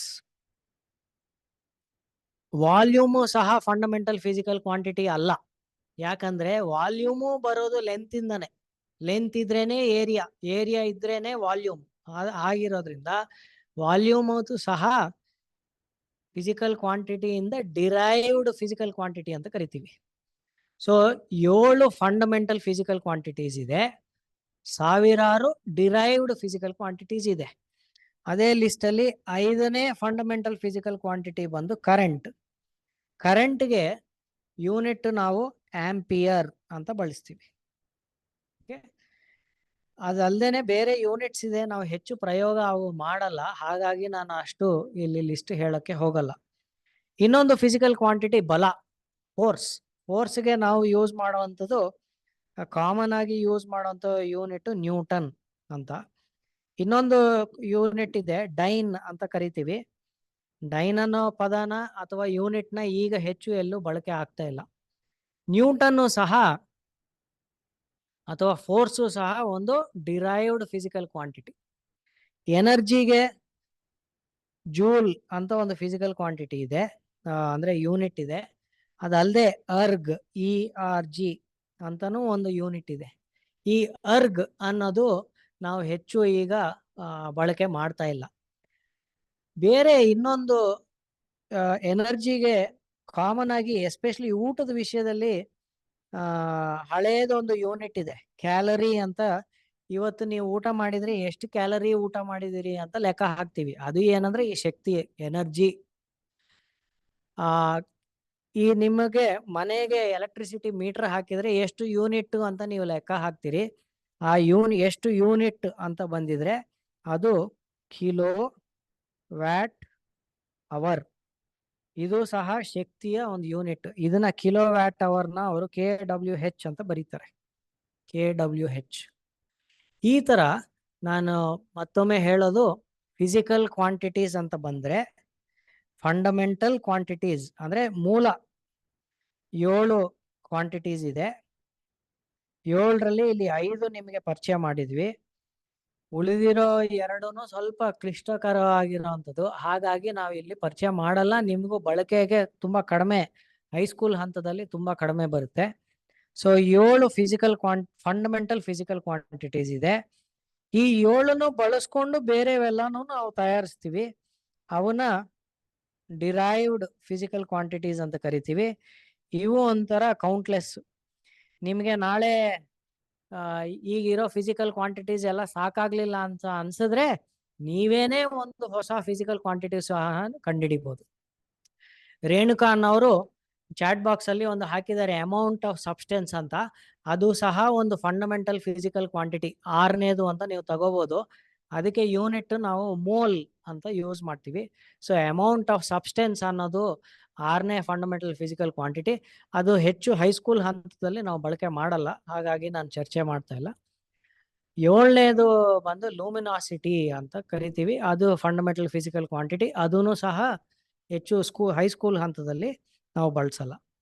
ಇದಿಷ್ಟು ಲಿಸ್ಟ್ ಇದೆಯಲ್ಲ, ಇದು ನಿಮಗೆ ನೆನ್ಪಿಟ್ಕೋಬೇಕಾ ಅಂತ ನೀವು ಯೋಚನೆ ಮಾಡಿದ್ರೆ ನೆನ್ಪಿಟ್ಕೊಳ್ಳೋ ಅಗತ್ಯ ಇಲ್ಲ. ಯಾಕಂದ್ರೆ ನಿಮಗೆ ಬಳಸ್ತಾ ಬಳಸ್ತಾ ಬಳಸ್ತಾ ನಿಮಗೆ ನೆನಪ ಆಗ್ಬಿಡುತ್ತೆ. ತುಂಬಾ ಮುಖ್ಯ ಯಾವುದು ಅಂದ್ರೆ ಬರೀ ಮೊದಲನೇ 3, ಲೆಂತ್, ಮಾಸ್, ಟೈಮ್. ಈ 3 ಸರಿಯಾಗಿ ನಮಗೆ ಬಂದಿದ್ರೆ ಖಂಡಿತವಾಗ್ಲೂ ಉಳಿದಿರೋವೆಲ್ಲಾನು ನೀವು ನೆನ್ಪಿಟ್ಕೋಬಹುದು. ಒಬ್ರು ಕುಶಾಲ್ ಅನ್ನೋರು ಒಂದು ಇಂಟ್ರೆಸ್ಟಿಂಗ್ ಪ್ರಶ್ನೆ ಒಂದು ಕೇಳಿದ್ದಾರೆ. ಮೋಲ್ ಅನ್ನೋದು ಕೆಮಿಸ್ಟ್ರಿಯಲ್ಲಿ ಬರುತ್ತಲ್ಲ ಸರ್, ಈ ಫಿಸಿಕ್ಸ್ ಅಲ್ಲಿ ಯಾಕೆ ಇದೆ ಅಂತ. ಒಂದು ನೆನ್ಪಿಟ್ಕೊಳ್ಳಿ, ಕೆಮಿಸ್ಟ್ರಿ ಆಗ್ಲಿ ಅಂದ್ರೆ ರಸಾಯನಶಾಸ್ತ್ರ ಆಗ್ಲಿ ಭೌತಶಾಸ್ತ್ರ ಆಗ್ಲಿ, ಈ ಡಿವಿಷನ್, ಈ ಸೆಪರೇಷನ್ ಇದೆಯಲ್ಲ, ಇದು ನಾವು ಹಾಕೊಂಡಿರೋ ಚೌಕಟ್ಟು. ನಾವು ವಿಜ್ಞಾನ ಅಂತ ಕಲಿತೀವಿ ಅಂದ್ರೆ ಜೀವಶಾಸ್ತ್ರ ಬೇರೆ ಭೌತಶಾಸ್ತ್ರ ಬೇರೆ ಅಂತ ನೋಡಕ್ ಆಗಲ್ಲ. ಎಲ್ಲಾನು ಒಟ್ಟಿಗೆ ನೋಡ್ಬೇಕು. ಜುಬೇರ್ ಅನ್ನೋರು ಫಿಸಿಕಲ್ ಕ್ವಾಂಟಿಟೀಸ್ನ ಒಂದ್ಸತಿ ಲಿಸ್ಟ್ ಮಾಡಿ ಸರ್ 7 ಅಂತ ಕೇಳ್ತಾ ಇದ್ದಾರೆ. ಸೊ ಫಂಡಮೆಂಟಲ್ ಫಿಸಿಕಲ್ ಕ್ವಾಂಟಿಟೀಸ್ 7 ಇದೆ. ಮೊದಲನೇದು ಲೆಂತ್, 2ನೇದು ಮಾಸ್, 3ನೇದು ಟೈಮ್, 4ನೇದು ಟೆಂಪರೇಚರ್, 5ನೇದು ಕರೆಂಟ್, 6ನೇದು ಅಮೌಂಟ್ ಆಫ್ ಸಬ್ಸ್ಟೆನ್ಸ್, 7ನೇದು ಲೂಮಿನಾಸಿಟಿ. ಈ 7 ಫಿಸಿಕಲ್ ಕ್ವಾಂಟಿಟೀಸು 7 ನಾನು ಮತ್ತೆ ಹೇಳ್ತಾ ಇದ್ದೀನಿ, ಎಲ್ಲ ನೆನ್ಪಿಟ್ಕೊಳ್ಳೋ ಅಗತ್ಯ ಇಲ್ಲ. ಇಲ್ಲಿ 5 ಈ ಸ್ಕ್ರೀನ್ ಅಲ್ಲಿ ಇದೆ, ಇವನ್ನ ನೆನ್ಪಿಟ್ಕೊಂಡ್ರೆ ಸಾಕು. ಓಕೆ. ಈ ಫಿಸಿಕಲ್ ಕ್ವಾಂಟಿಟೀಸ್ ಅಲ್ಲಿ ನೀವು ನೋಡಿದ್ರೆ ಕೆಲವು ಕಡೆ ನಾವು ಪದೇ ಪದೇ ಕೆಲವು ಪದಗಳು ಬಳಸಿದೀವಿ. ಈಗ ನೋಡಿ, ಇಲ್ಲಿ ಮೀಟರ್ ಇದೆ, ಮೀಟರ್ ಜೊತೆಗೆ ಕಿಲೋಮೀಟರ್ ಇದೆ, ಹಾಗೆ ಸೆಂಟಿಮೀಟರ್ ಇದೆ. ಹಾಗಾದ್ರೆ ಈ 3ಕ್ಕೂ ವ್ಯತ್ಯಾಸ ಏನು? 3ರಲ್ಲೂ ಮೀಟರ್ ಅಂತ ಇದೆಯಲ್ವಾ ಅಂತ ನೀವು ಯೋಚನೆ ಮಾಡಬೇಕು. ಹಾಗೆ ಮಾಸ್ ನೋಡಿ, ಕಿಲೋಗ್ರಾಮ್ ಇದೆ, ಗ್ರಾಮ್ ಇದೆ, ಮಿಲಿಗ್ರಾಮ್ ಇದೆ. ಯಾಕೆ ಈ ತರ ಒಂದೇ ಯೂನಿಟ್ಗೆ ಬೇರೆ ಬೇರೆ ಪದೇ ಪದೇ ಇಷ್ಟು ಸತಿ ನಾವು ರಿಪೀಟ್ ಮಾಡ್ತೀವಿ ಅಂತ ನೀವು ಯೋಚನೆ ಮಾಡಬೇಕು. ಗ್ರಾಮ್, ಕಿಲೋಗ್ರಾಮ್ ಯಾಕೆ ಮಾಡಬೇಕು ಅಂತ. ಇದನ್ನ ನಾವು ಒಂದು ಪದದ ಮುಂದೆ, ಈಗ ನೀವು ಕಿಲೋಗ್ರಾಮ್ ಅಂತ ನೀವು ಬರೆದ್ರೆ, ಕಿಲೋಗ್ರಾಮ್ ಅಂತ ನೀವು ಬರ್ದಿದ್ರಿ ಅನ್ಕೊಳ್ಳಿ, ಅಥವಾ ಕಿಲೋಮೀಟರ್ ಅಂತ ನೀವು ಬರ್ದಿದ್ರೆ, ಗ್ರಾಮ್ ಅನ್ನೋದು ಒಂದು ಯೂನಿಟ್, ಮೀಟರ್ ಅನ್ನೋದು ಒಂದು ಯೂನಿಟ್, ಆದ್ರೆ ಮುಂದ್ಗಡೆ ಏನೋ ಒಂದು ಸೇರಿಸ್ತಾ ಇದೀವಿ.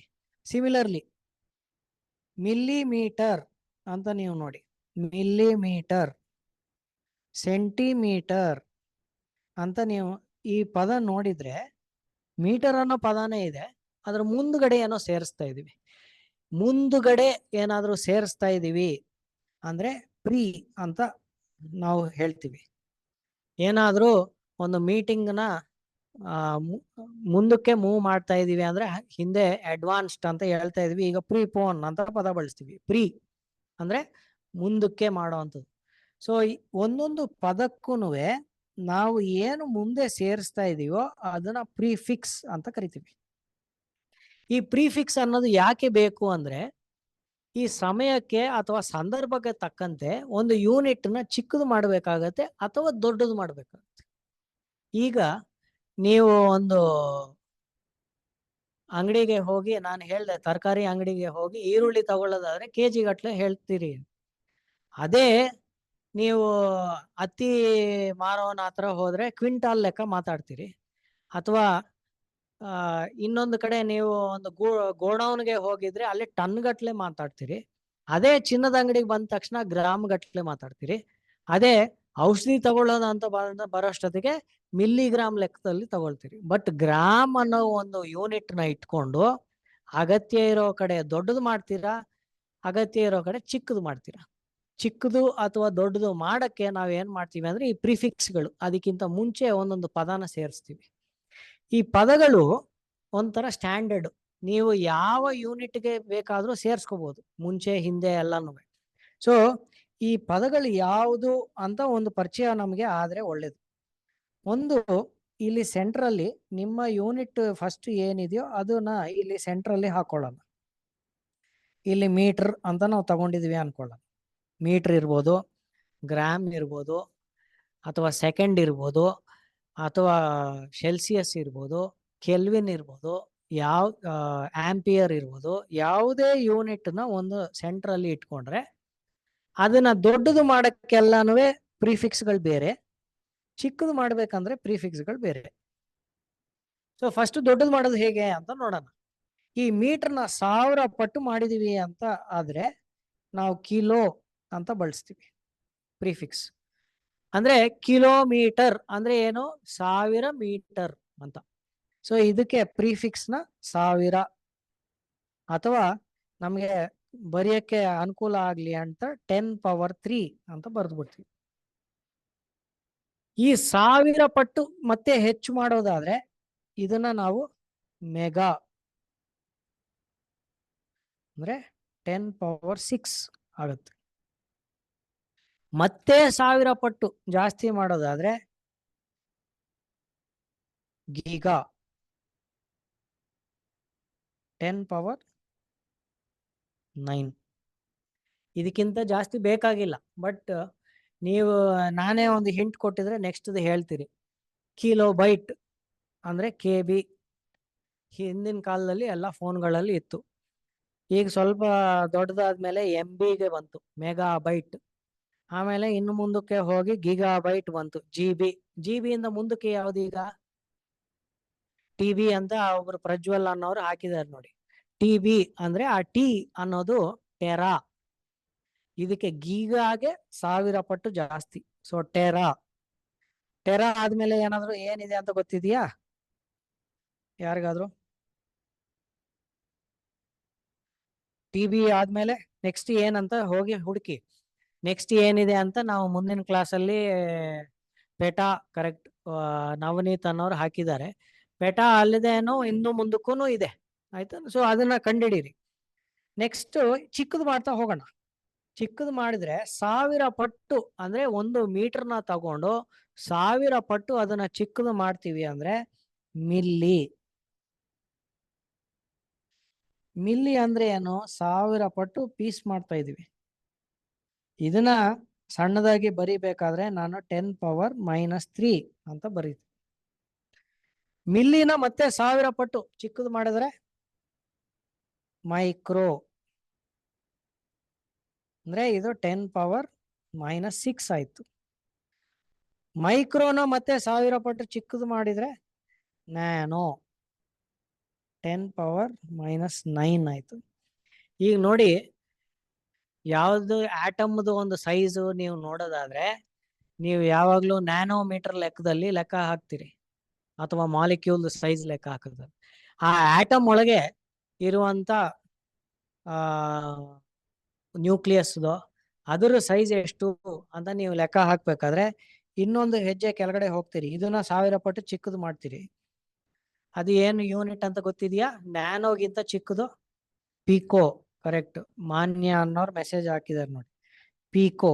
ಪಿಕೋ ಅಂದ್ರೆ 10⁻⁻12 ಆಯ್ತು. ಇದಕ್ಕಿಂತನೂ ಚಿಕ್ಕದು ಹೋಗ್ಬೋದು. ಫೆಮ್ಟೋ ಅಂತ ಇದೆ, 10⁻−15. ಅದಕ್ಕಿಂತನೂ ಚಿಕ್ಕದು ಇದೆ. ಅದು ಯಾವುದು ಅಂತ ಕಂಡುಹಿಡಿರಿ. ಆದ್ರೆ ನಮಗೆ ದಿನನಿತ್ಯ ಜೀವನದಲ್ಲಿ ಈ ಟೆರಾನು ತುಂಬಾ ಉಪಯೋಗ ಆಗಲ್ಲ, ಪೀಕೋನು ತುಂಬಾ ಉಪಯೋಗ ಆಗಲ್ಲ. ಈ ಕಿಲೋ ಇಂದ ಮಿಲ್ಲಿವರೆಗೆ ತುಂಬಾ ಉಪಯೋಗ ಆಗುತ್ತೆ. ಸೊ ನಮ್ಮ ಕನ್ವೀನಿಯನ್ಸ್ಗೆ ಮಧ್ಯದಲ್ಲೂ ಒಂದು 2 ಸ್ಟೆಪ್ ಸೇರಿಸ್ಕೊಂಡಿದ್ವಿ. ಮೀಟರ್ ಕೆಳಗಡೆ ತಕ್ಷಣಕ್ಕೆ 10 ಭಾಗ ಮಾಡಿದ್ರೆ ಅದನ್ನ ಡೆಸಿಮೀಟರ್ ಅಂತ ಕರಿತೀವಿ, 10⁻−1. ಅದನ್ನ 100 ಭಾಗ ಮಾಡಿದ್ರೆ, ಮೀಟರ್ನ 100 ಭಾಗ ಮಾಡೋದಾದ್ರೆ ಸೆಂಟಿ, ಅದರಿಂದಾನೇ ಸೆಂಟಿಮೀಟರ್. 100ನ್ನ 1 ಮೀಟರ್ನ ತಗೊಂಡು 100 ಭಾಗ ಮಾಡಿದ್ರೆ ನಮ್ಗೆ ಸೆಂಟಿಮೀಟರ್ ಸಿಗುತ್ತೆ.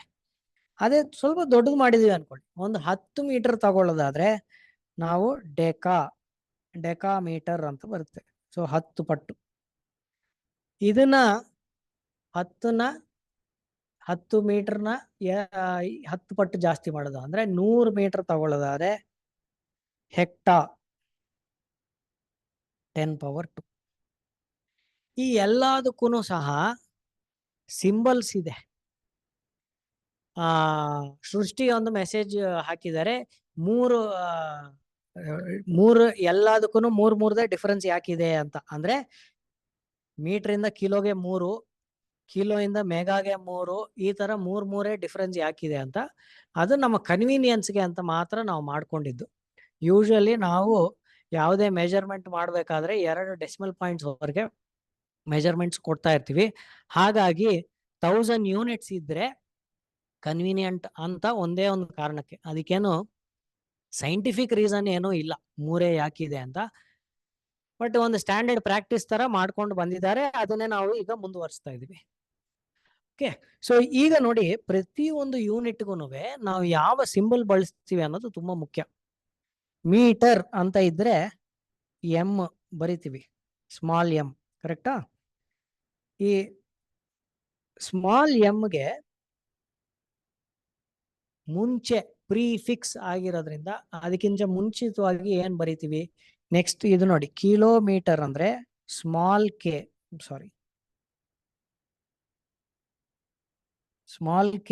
Small M.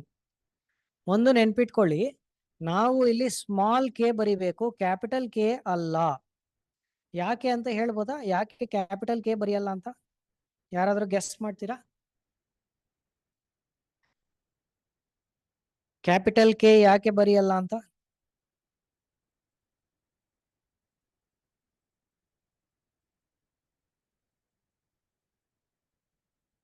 ಚಾಟ್ ಬಾಕ್ಸ್ ಅಲ್ಲಿ ಹಾಕಿ ನೋಡೋಣ, ಕ್ಯಾಪಿಟಲ್ ಕೆ ಯಾರು ಬರೆಯಲ್ಲ ಅಂತ. ಅಥವಾ ನೀವು ಯಾರಾದ್ರೂ ಅನ್ಮ್ಯೂಟ್ ಮಾಡ್ಕೊಂಡು ಹ್ಯಾಂಡ್ ರೈಸ್ ಮಾಡಿದ್ರೆ ಅನ್ಮ್ಯೂಟ್ ಮಾಡಿ ಹೇಳ್ಬೋದು. ಬಸವರಾಜ್ ಅನ್ನೋರು ಹಾಕಿದ್ದಾರೆ ಕಿಲೋ ಅನ್ನೋದು ಒಂದು ಪ್ರಿಫಿಕ್ಸ್ ಅಂತ. Varshini has got the answer right. ಈ ಕ್ಯಾಪಿಟಲ್ ಕೆ ಅನ್ನೋದು ಕೆಲ್ವಿನ್ಗೆ ಬಳಸ್ತೀವಿ. ಅಲ್ಲಿ ಇಲ್ಲಿ ಕನ್ಫ್ಯೂಷನ್ ಆಗ್ಬಾರ್ದು ಅಂತ ಇಲ್ಲಿ ನಾವು ಸ್ಮಾಲ್ ಕೆ ಅನ್ನ ಯೂಸ್ ಮಾಡ್ತೀವಿ. ಓಕೆ. ಸೊ ಸಾರಿ, ಮೀಟರ್ ಅಂತ ನೋಡಿ ಇಲ್ಲಿ ನಾವು ಸ್ಮಾಲ್ ಎಂ ಯೂಸ್ ಮಾಡಿದ್ರೆ, ಕಿಲೋಮೀಟರ್ ಅಂದ್ರೆ small K small M. Okay. Next mega ಅಂತ ಬಂದಿದ್ರೆ ಆಲ್ರೆಡಿ ಮೆಗಾಗೆ ನೀವು ಕ್ಯಾಪಿಟಲ್ ಎಂ ಯೂಸ್ ಮಾಡಬೇಕು. ಯಾಕಂದ್ರೆ ಸ್ಮಾಲ್ ಎಂ ನ ಆಲ್ರೆಡಿ ನಾವು ಮೀಟರ್ಗೆ ಯೂಸ್ ಮಾಡಾಯ್ತು. ಸೊ ಮೆಗಾಗೆ ಕ್ಯಾಪಿಟಲ್ ಎಂ, ಸ್ಮಾಲ್ ಎಂ.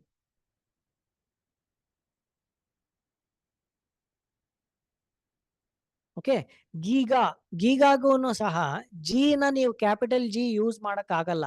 ಯಾಕೆಂದ್ರೆ ಸ್ಮಾಲ್ ಜಿನ ನಾವು ಗ್ರಾಮ್ಗೆ ಯೂಸ್ ಮಾಡ್ತೀವಿ. ಸೊ ಗೀಗಾ ಅಂದ್ರೆ ಕ್ಯಾಪಿಟಲ್ ಜಿ, ಪಕ್ಕದಲ್ಲಿ ಸ್ಮಾಲ್ ಎಂ. ಟೆರಾ ಅಷ್ಟೇ, capital T small M. Okay. Hecta ಬಂದ್ರೂ capital H small M.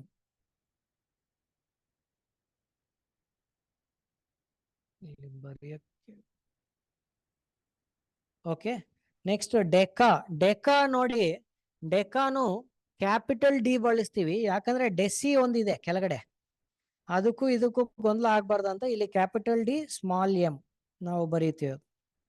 Okay, deci ಬಂದ್ರೆ small D small M, right. Centi ಅಂತ ಬಂದ್ರೆ small C small M.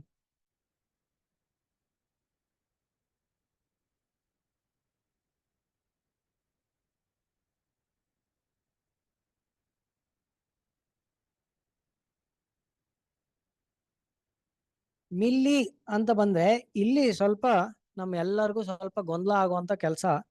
Milli ಅಂತ ಬಂದ ತಕ್ಷಣ ನಾವು ಸ್ಮಾಲ್ ಎಂ ಬರಿತೀವಿ. ಇಲ್ಲಿ ಯಾಕೆಂದ್ರೆ ಪ್ರಿಫಿಕ್ಸ್ ಅಲ್ಲಿ ಎಂ ಅಂತ ಪ್ರಿಫಿಕ್ಸ್ ಅಲ್ಲಿ ಬಂದಾಗ ಯಾವಾಗ್ಲೂ ಮಿಲ್ಲಿ ಅಂತಾನೆ ಯೂಸ್ ಮಾಡ್ಬೇಕು. ಸ್ಮಾಲ್ ಎಂ ಬಂದಿದ್ರೆ ಅದು ಪ್ರಿಫಿಕ್ಸ್ ಅಲ್ಲಿ ಬಂದಿದೆ ಅಂದ ತಕ್ಷಣ ನಿಮ್ಗೆ ಮಿಲ್ಲಿ ಅಂತ ಗೊತ್ತಾಗ್ಬೇಕು. ಆದ್ರೆ ಮಿಲ್ಲಿ ಅಂತ ನಾವು ಸ್ಮಾಲ್ ಎಂ ಯೂಸ್ ಮಾಡಾಯ್ತು. ಈಗ ನೋಡಿ ಅಲ್ಲಿ ಕೆಳಗಡೆ ಮೈಕ್ರೋ ಅಂತ ಇದೆ. ಮೈಕ್ರೋಗೆ ಏನ್ ಮಾಡೋದು? ಈಗ ಮಿಲ್ಲಿ ಆಲ್ರೆಡಿ ಯೂಸ್ ಮಾಡಾಯ್ತು, ಮೈಕ್ರೋಗೆ ಏನ್ ಮಾಡೋದು? ಅದನ್ನ ಸ್ವಲ್ಪ ವ್ಯತ್ಯಾಸ ಗೊತ್ತಾಗ್ಲಿ ಅಂತ ನಾವು ಒಂದು ಸಿಂಬಲ್ ಇದೆ ಮ್ಯೂ ಅಂತ, ಇದನ್ನ ಯೂಸ್ ಮಾಡ್ತೀವಿ. ಮ್ಯೂ ಅಂತ ನಾವು ಇದನ್ನ ಕರಿತೀವಿ.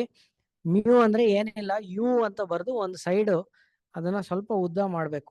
ಓಕೆ, ಮ್ಯೂ ಅಂತ ಬರೆದು ಪಕ್ಕದಲ್ಲಿ ಎಂ ಅಂತ ಬರೆದ್ರೆ ಅದು ಮೈಕ್ರೋ ಅಂತ. ಸೊ ಈ ಮ್ಯೂ ಅನ್ನೋ ಸಿಂಬಲ್ ಎಲ್ಲೆಲ್ಲಿ ಕಾಣುತ್ತೋ ಅದು ನಿಮಗೆ ಹೇಳ್ಬೇಕು, ತಕ್ಷಣಕ್ಕೆ ನಿಮ್ಗೆ ಗೊತ್ತಾಗ್ಬೇಕು ಅದು ಮೈಕ್ರೋ ಅಂತ. ಓಕೆ, ನೆಕ್ಸ್ಟ್ ನ್ಯಾನೋ ಅಂತ ಬಂದಿದೆ, N small N, nanometre. Okay, next picometre, small P small M. Okay, so ಈ ತರ ಪ್ರತಿಯೊಂದು ಪ್ರಿಫಿಕ್ಸ್ಗೂ ಎಲ್ಲಿ ಸ್ಮಾಲ್ ಲೆಟರ್ ಯೂಸ್ ಮಾಡಬೇಕು, ಎಲ್ಲಿ ಕ್ಯಾಪಿಟಲ್ ಲೆಟರ್ ಯೂಸ್ ಮಾಡಬೇಕು ಅಂತ ನಿಮ್ಗೆ ಗೊತ್ತಿರ್ಬೇಕು. ಈ ಯೂನಿಟ್ಸ್ ಬರೆಯೋದ್ರಲ್ಲಿ ಇನ್ನು ಒಂದು ವಿಷಯ, ಈಗ ಮೀಟರ್ಗೆ ನಾವು ಸ್ಮಾಲ್ ಎಂ ಬರಿತೀವಿ, ಆದ್ರೆ ನ್ಯೂಟನ್ ಅಂತ ಬಂದ್ರೆ ಕ್ಯಾಪಿಟಲ್ ಎನ್ ಬರಿತೀವಿ. ಇದು ಯಾಕೆ ಅಂತ ಒಂದು ಸತಿ ನಾವು ಚರ್ಚೆ ಮಾಡೋಣ. ಎಲ್ಲಿ ಇದಕ್ಕೆ ಒಂದು ನೆನ್ಪಿಟ್ಕೊಳ್ಳಿ, ಎಲ್ಲಿ ವಿಜ್ಞಾನಿಗಳ ಹೆಸರು ಇದೆಯೋ ಅಲ್ಲಿ ಯೂನಿಟ್ ನ ನಾವು ಕ್ಯಾಪಿಟಲ್ ಎನ್ ಅಥವಾ ಕ್ಯಾಪಿಟಲ್ ಲೆಟರ್ಸ್ ಬಳಸ್ತೀವಿ. ಈಗ ವಿಜ್ಞಾನಿ ಹೆಸರು ಇಲ್ಲಿ ನೋಡಿ, ನ್ಯೂಟನ್ ಅನ್ನೋದು ವಿಜ್ಞಾನಿ ಹೆಸರು. ಅವರ ಹೆಸರಲ್ಲಿರುವ ಯೂನಿಟ್ ನ್ಯೂಟನ್ ಅಂತ ಬಂದಿದ್ರೆ ಕ್ಯಾಪಿಟಲ್ ಎನ್. ಅದೇ ಕ್ಯಾಪಿಟಲ್ ಎನ್ ನಾನು 10 ನ್ಯೂಟನ್ ಅಂತ ಬರೆಯೋದಾದ್ರೆ ಈ ತರ ಬರೀತೀನಿ, 10 ನ್ಯೂಟನ್ ಅಂತ. ಅದೇ ಈ ನನಗೆ ಯೂನಿಟ್ ಸಿಂಬಲ್ ಬೇಡ, ಪೂರ್ತಿ ಹೆಸರು ಬರೀತೀನಿ ಅನ್ನೋದಾದ್ರೆ ಇದನ್ನ ನಾನು 10 ನ್ಯೂಟನ್ ಸ್ಮಾಲ್ ಲೆಟರ್ ಬರಿತೀನಿ, ಸ್ಮಾಲ್ ಎನ್ ಬರಿತೀನಿ. ಸ್ಮಾಲ್ ಎನ್ ಬರ್ದಿದ್ದೀನಿ ಅಂದ್ರೆ 10 ನ್ಯೂಟನ್ ಬಲ, ಇದ್ರ ಬಗ್ಗೆ ಹೇಳ್ತಾ ಇದ್ದೀನಿ. ಅದೇ ಈ ಜಾಗದಲ್ಲಿ ಏನಾದ್ರು ನಾನು ಕ್ಯಾಪಿಟಲ್ ಎನ್ ಬರೆದು ಪೂರ್ತಿ ಹೆಸರು ಬರ್ದಿದ್ರೆ 10 ಜನ ನ್ಯೂಟನ್ಗಳು ಅನ್ನಂಗ ಆಗ್ಬಿಡ್ತಿತ್ತು. ಸೊ ಎಲ್ಲೆಲ್ಲಿ ಯೂನಿಟ್ ಇದೆಯೋ, ಎಲ್ಲಿ ವಿಜ್ಞಾನಿಗಳ ಹೆಸರನ್ನು ನಾವು ಬಳಸ್ತೀವೋ ಅಲ್ಲಿ ಯೂನಿಟ್ ಕ್ಯಾಪಿಟಲ್ ಲೆಟರ್ ಇರುತ್ತೆ. ಮೀಟರ್ ಅನ್ನೋದು ಯಾರ್ದು ಹೆಸರಲ್ಲ, ಅದಕ್ಕೆ ಸ್ಮಾಲ್ ಲೆಟರ್. ಸೆಕೆಂಡ್ ಅನ್ನೋದು ಯಾರ್ದು ಹೆಸರಲ್ಲ, ಅದಕ್ಕೆ ಸ್ಮಾಲ್ ಲೆಟರ್.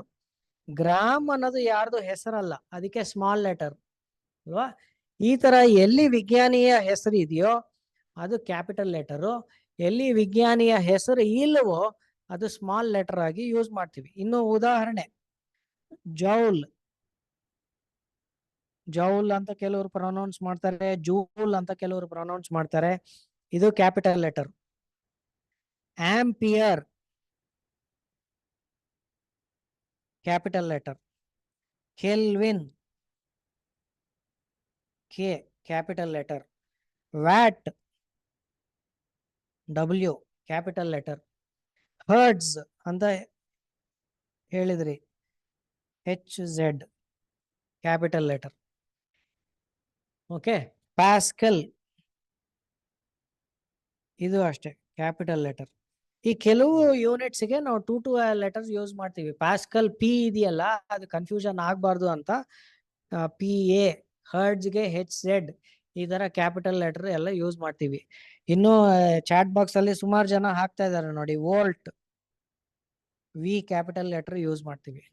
ಬೇರೆ ಏನಾದ್ರು ಇದೆಯಾ? ಲ್ಯಾಂಬ್ಡಾ ಅನ್ನೋದು ಯೂನಿಟ್ ಅಲ್ಲ. ಲ್ಯಾಂಬ್ಡಾ ಅನ್ನೋದು ಒಂದು ಅಕ್ಷರದ ಹೆಸರು, ಗ್ರೀಕ್ ಲ್ಯಾಟಿನ್ ಅಲ್ಲಿ. So lambda is not A unit. ಬೇರೆ ಏನಾದ್ರು ಇದೆಯಾ? Farad, very good. ಫ್ಯಾರಡ್ ಅನ್ನೋದು ಫ್ಯಾರಡೇ ಇಂದ ಆಕ್ಚುಲಿ ಬಂದಿರೋದು, ಅದಕ್ಕೆ ನಾವು ಕ್ಯಾಪಿಟಲ್ ಎಫ್ ಯೂಸ್ ಮಾಡ್ತೀವಿ. ಜೌಲ್ ಆಲ್ರೆಡಿ ಇಲ್ಲಿ ಬರ್ದಿದ್ದೀನಿ. ಕ್ಯಾಲರಿ ಅಂತ ನಾನು ಒಂದು ಪದ ಬಳಸ್ತೆ, ಅದು ಸಹ ವಿಜ್ಞಾನಿಯ ಹೆಸರಲ್ಲಿದೆ, ಸೊ ಅದಕ್ಕೆ ಕ್ಯಾಪಿಟಲ್ ಸಿ. ಓಕೆ. ಮೋಲ್ ಅನ್ನೋದು ಯಾವ ವಿಜ್ಞಾನಿಯ ಹೆಸರು ಅಲ್ಲ. ಡೆಸಿಬಲ್ ಅನ್ನೋದು ಯಾವ ವಿಜ್ಞಾನಿಯ ಹೆಸರಲ್ಲ. ಸೊ ಮೋಲ್ ಅಂತ ಬರಿಬೇಕಾದ್ರೆ ನನಗೆ MOL ಅಂತ ಬರ್ದ್ಬಿಡ್ತೀನಿ, ರೈಟ್. ಹಾರ್ಸ್ ಪವರ್ ಅಂತ ಒಬ್ರು ಬರ್ದಿದ್ದಾರೆ. ಹಾರ್ಸ್ ಪವರ್ ಅನ್ನೋದು ಸಹ ಯಾರ ಹೆಸರಲ್ಲ, ಅದು HP ಸ್ಮಾಲ್ ಲೆಟರ್ಸ್ ಬರಿತೀನಿ, ರೈಟ್. ಡಯಾಪ್ಟರ್ ಅನ್ನೋದು ಅದಕ್ಕೂ ಹೆಸರು, ಒಬ್ಬರು ವಿಜ್ಞಾನಿಯ ಹೆಸರನ್ನ ಬಳಸ್ಕೊಂಡಿದ್ವಿ. ಕೂಲೂಂಬ್, ವೆರಿ ಗುಡ್. ಕೂಲೂಂಬ್ ಸಹ ವಿಜ್ಞಾನಿಯ ಹೆಸರು. ಚಾರ್ಜ್ ಮೆಜರ್ ಮಾಡಕ್ಕೆ ನಾವು ಬಳಸ್ತೀವಿ, ಇಲ್ಲೂ ಸಹ ಕ್ಯಾಪಿಟಲ್ ಲೆಟರ್. ಸೊ ಇಲ್ಲಿ ಪ್ರೀಫಿಕ್ಸ್ ಇದೆಯಲ್ಲ, ಪ್ರೀಫಿಕ್ಸ್ ನ ಈಗ ನಾನು ನ್ಯಾನೋ ಕೂಲೂಂಬ್ ಅಂತ ಬರೆಯೋದಾದ್ರೆ ಸ್ಮಾಲ್ n ಕ್ಯಾಪಿಟಲ್ C ಅಂತ ಬರ್ದಿದ್ರೆ, ಕೂಲೂಂಬ್ನ 1 ಕೋಟಿ ಬಾರಿ ಡಿವೈಡ್ ಮಾಡ್ದಂಗೆ ಆಗತ್ತೆ, ಆಯ್ತಾ. ಗ್ರಾವಿಟೇಷನ್ ಅನ್ನೋದು ಫಿಸಿಕಲ್ ಕ್ವಾಂಟಿಟಿ ಅಲ್ಲ. ಗ್ರಾವಿಟೇಷನ್ ಅನ್ನೋದು ಒಂದು ಬಲದ ಹೆಸರು ಅದು. Okay. Ohm, very good. Ohm ಅನ್ನೋದು ಸಹ ಒಬ್ಬ ವಿಜ್ಞಾನಿಯ ಹೆಸರು. ಸೊ ಓಮ್, ಓ ಕ್ಯಾಪಿಟಲ್ ಬರಿತೀವಿ, ಬಟ್ ಈ ಓನ ಕ್ಯಾಪಿಟಲ್ ಬರೆದ್ರೆ ಸುಮಾರು ಜನಕ್ಕೆ ಗೊಂದಲ ಆಗುತ್ತೆ, ಅದು ಓನಾ ಝೀರೋನಾ ಅಂತ ಗೊಂದಲ ಆಗತ್ತೆ ಅನ್ನೋ ಕಾರಣಕ್ಕೆ ನಾವು ಓಮ್ಸ್ ಅಂತ ಬರಿಬೇಕಾದ್ರೆ ಒಮೆಗಾ ಸಿಂಬಲ್ ನ ಕೆಲವು ಕಡೆ ಬಳಸ್ತೀವಿ, ಅಥವಾ OHM ಅಂತಾನೆ ಬರ್ದು ಬಿಡ್ತೀವಿ. ಓಕೆ. ಹಾ, ವೆರಿ ಗುಡ್. ಪ್ರಜ್ವಲ್ ಒಂದು ಪ್ರಶ್ನೆ ಕೇಳಿದ್ದಾರೆ. MAH ಅಂತ ಈ ಬ್ಯಾಟ್ರಿಗಳ ಮೇಲೆ, ಫೋನ್ ಬ್ಯಾಟ್ರಿಗಳಲ್ಲಿ ಇರುತ್ತೆ. 4000 mAh, 3000 mAh ಅಂತ ಇರುತ್ತೆ. MAH ಅಂದ್ರೆ ಏನು ಅಂತ ಒಂದು ನೆನ್ಪಿಟ್ಕೊಳ್ಳಿ. ಆಂಪಿಯರ್ ಅವರ್, AH ಅನ್ನೋದು ಫಸ್ಟ್. AH ಅಂದ್ರೆ ಆಕ್ಚುಲಿ ಈ ಸ್ಮಾಲ್ ಎ ಬರೆಯಂಗಿಲ್ಲ, ಇದು ಸರಿಯಾಗಿ ಬರಿಬೇಕಂದ್ರೆ ಈ ತರ ಬರಿಬೇಕಿತ್ತು, MAH. ಓಕೆ. AH ಅಂದ್ರೆ ಇದನ್ನ ಚಾರ್ಜ್ಗೆ ಯೂನಿಟ್, ಇದು ಆಂಪಿಯರ್ ಅವರ್ ಅನ್ನೋದು ಚಾರ್ಜ್ಗೆ ಯೂನಿಟ್. M ಪ್ರಿಫಿಕ್ಸ್ ಆಗಿದ್ರೆ ಮಿಲ್ಲಿ ಅಲ್ವಾ ಅದು, so milli ampere hour. So ಇದನ್ನ ಪೂರ್ತಿ ಬರಿಬೇಕಂದ್ರೆ ಮಿಲ್ಲಿ ಆಂಪಿಯರ್. ಆಂಪಿಯರ್ ಅನ್ನೋದು ವಿಜ್ಞಾನಿಯ ಹೆಸರು, ಹಾಗಾಗಿ ಕ್ಯಾಪಿಟಲ್ ಲೆಟರ್ ಅಲ್ಲಿ ನಾವು ಬಳಸ್ತೀವಿ. Milli ampere hour. So MAH ಸರಿಯಾಗಿ ಬರಿಬೇಕಂದ್ರೆ ಮಧ್ಯದಲ್ಲಿ ಎ ಅನ್ನೋ ಅಕ್ಷರನ ಕ್ಯಾಪಿಟಲ್ ಲೆಟರ್ ಬರಿಬೇಕು. Okay. So milli ampere hour. So Haripriya ಪ್ರಶ್ನೆಗೆ ಉತ್ತರ ಸಿಕ್ಕಿದೆ ಅಂತ ಅನ್ಕೊಂಡಿದ್ದೀನಿ. ಸೊ ಈಗ ಈ ತರ ನಾವು ಏನೆಲ್ಲ ಯೂನಿಟ್ಸ್ ನ ನಿಮಗೆ ಪರಿಚಯ ಮಾಡಿದೀವೋ, ಈ ಯೂನಿಟ್ಸ್ ನ ಒಂದರಿಂದ ಇನ್ನೊಂದಕ್ಕೆ ಕನ್ವರ್ಟ್ ಮಾಡೋದು ಹೇಗೆ ಅನ್ನೋದು ಸಹ ನಮ್ಗೆ ಗೊತ್ತಾಗ್ಬೇಕು. ಇದ್ರ ಬಗ್ಗೆ ನಾವು ಮುಂದಿನ ಕ್ಲಾಸ್ ಅಲ್ಲಿ ಚರ್ಚೆ ಮಾಡೋಣ. ಕೆಲವು ಈಗಾಗಲೇ ನಾವು ಇಲ್ಲಿಗೆ ತರದೇ ಇರೋ ಯೂನಿಟ್ಸ್ ಕೆಲವು ಇದೆ. ಈಗ ಫಾರ್ ಎಕ್ಸಾಂಪಲ್ ನಿಮ್ಮ ಸ್ಕೇಲ್ ಅಲ್ಲಿ, ನೀವು ಬಳಸುವಂತ ಸ್ಕೇಲ್ ಅಲ್ಲಿ ಇಂಚ್ ಅಂತ ಒಂದು ಯೂನಿಟ್ ಇದೆ. ನಿಮ್ಮ ಹೈಟ್ ಎಷ್ಟು ಅಂತ ಹೇಳಿದ್ರೆ ಎಷ್ಟು ಫುಟ್ ಎಷ್ಟು ಇಂಚ್ ಅಂತ ಹೇಳ್ತೀರಿ. ನೀವು ನಿಮಗೆ ಇರೋ ಜಾಗ, ಜಮೀನು ಇದ್ರೆ ಅದ್ರ ಅಳತೆ ಮಾಡ್ರಿ ಅಂದ್ರೆ ಎಕರೆಗಳೇ ಎಷ್ಟು ಅಂತ ಹೇಳ್ತೀರಿ. ಈ ತರ ಸುಮಾರು ಇಲ್ಲಿ ನಾವು ಚರ್ಚೆ ಮಾಡದೇ ಇರೋ ಯೂನಿಟ್ಸ್ ಸುಮಾರು ಪರಿಚಯ ಮಾಡ್ಬೇಕು. ಆ ಯೂನಿಟ್ಸ್ ನ ಒಂದರಿಂದ ಒಂದಕ್ಕೆ ಬದಲಾವಣೆ ಮಾಡೋದು ಹೇಗೆ ಅಂತ ನಾಳೆ ನೋಡೋಣ. ಆ ಬದಲಾವಣೆ ಮಾಡೋದ್ರ ಜೊತೆಗೆ ಆ ಯೂನಿಟ್ಸ್ ನ ನಾವು ಹೇಗೆ ದಿನನಿತ್ಯ ನಮ್ಮ ಜೀವನದಲ್ಲಿ ಬಳಸ್ತೀವಿ, ಅದರಿಂದ ಚಲನೆ ಹೇಗೆ ನಾವು ಮಾಪಕ ಮಾಡ್ತೀವಿ. ಚಲನೆ ಅನ್ನೋದು ವೇಗ ಆಗ್ಬೋದು, ದೂರ ಆಗ್ಬೋದು, ಸಮಯ ಆಗ್ಬೋದು, ಅದನ್ನ ಹೇಗೆ ಅಳತೆ ಮಾಡ್ತೀವಿ, ಒಂದಕ್ಕೊಂದು ಹೇಗೆ ಕಂಪೇರ್ ಮಾಡ್ತೀವಿ ಅನ್ನೋ ವಿಷಯಗಳನ್ನು ನಾಳೆ ಕ್ಲಾಸಲ್ಲಿ ಚರ್ಚೆ ಮಾಡೋಣ. ಏನಾದರೂ 2 ಪ್ರಶ್ನೆಗಳಿದ್ರೆ ನೀವು ಅಲ್ಲಿ ಚಾಟ್ ಬಾಕ್ಸ್ ಅಲ್ಲಿ ಹಾಕ್ಬೋದು. ಇಲ್ಲದೆ ಇದ್ರೆ ನಾಳೆ ಕ್ಲಾಸಲ್ಲಿ ಇದನ್ನ ಮುಂದುವರ್ಸೋಣ. ಚಾರ್ಜ್ದು ಯೂನಿಟ್ ಕೇಳಿದ್ದಾರೆ. ಚಾರ್ಜ್ದು ನಾನು ಇಲ್ಲಿ ಹಿಂದೆ ಹೇಳ್ದೆ, ಕೂಲೂಂಬ್ ಅಂತ ನಾವು ಪದ ನಾನು ಹೇಳ್ದೆ, ಅದನ್ನ ನಾವು ಬಳಸ್ತೀವಿ. ಕೂಲೂಂಬ್, ಕ್ಯಾಪಿಟಲ್ ಸಿ ಇದೆ ನೋಡಿ ಇಲ್ಲಿ, ಕೂಲೂಂಬ್ ಅನ್ನೋ ಪದ ಬಳಸ್ತೀವಿ.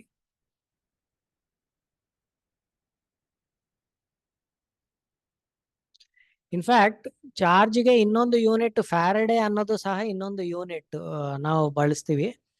ಫ್ಯಾರಡ್ ಅಂತ ಯೂನಿಟ್ ನ ಕೆಪಾಸಿಟೆನ್ಸ್ ಅನ್ನೋ ಇದಕ್ಕೆ ನಾವು ಮೆಜರ್ ಅಥವಾ ಅದೇ ಮೆಜರ್ ಮಾಡಕ್ಕೆ ಯೂಸ್ ಮಾಡ್ತೀವಿ.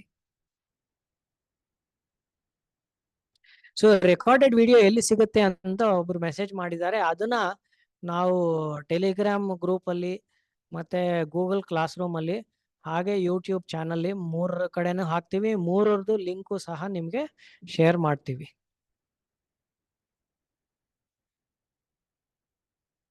ಸೊ ಒಂದು ಯೂನಿಟ್ ಅಂದ್ರೆ ಏನು ಅಂತ ಕೇಳಿದ್ದಾರೆ. ಯೂನಿಟ್ಗೆ ನಾನು ಎಲ್ಲೂ ಸ್ಟಾರ್ಟಿಂಗ್ ಅಲ್ಲಿ ಹೇಳ್ದೆ, ಡೆಫಿನೇಷನ್ ಅಂತ ಹೇಳೋದು ಬೇಡ, ನಾವು ಹೇಗೆ ಅದನ್ನ ಬಳಸ್ತೀವಿ ಅಂತ ಅರ್ಥ ಮಾಡ್ಕೊಳ್ತಾ ಇದ್ರೆ ನಮ್ಗೆ ಗೊತ್ತಾಗತ್ತೆ ಅಂತ.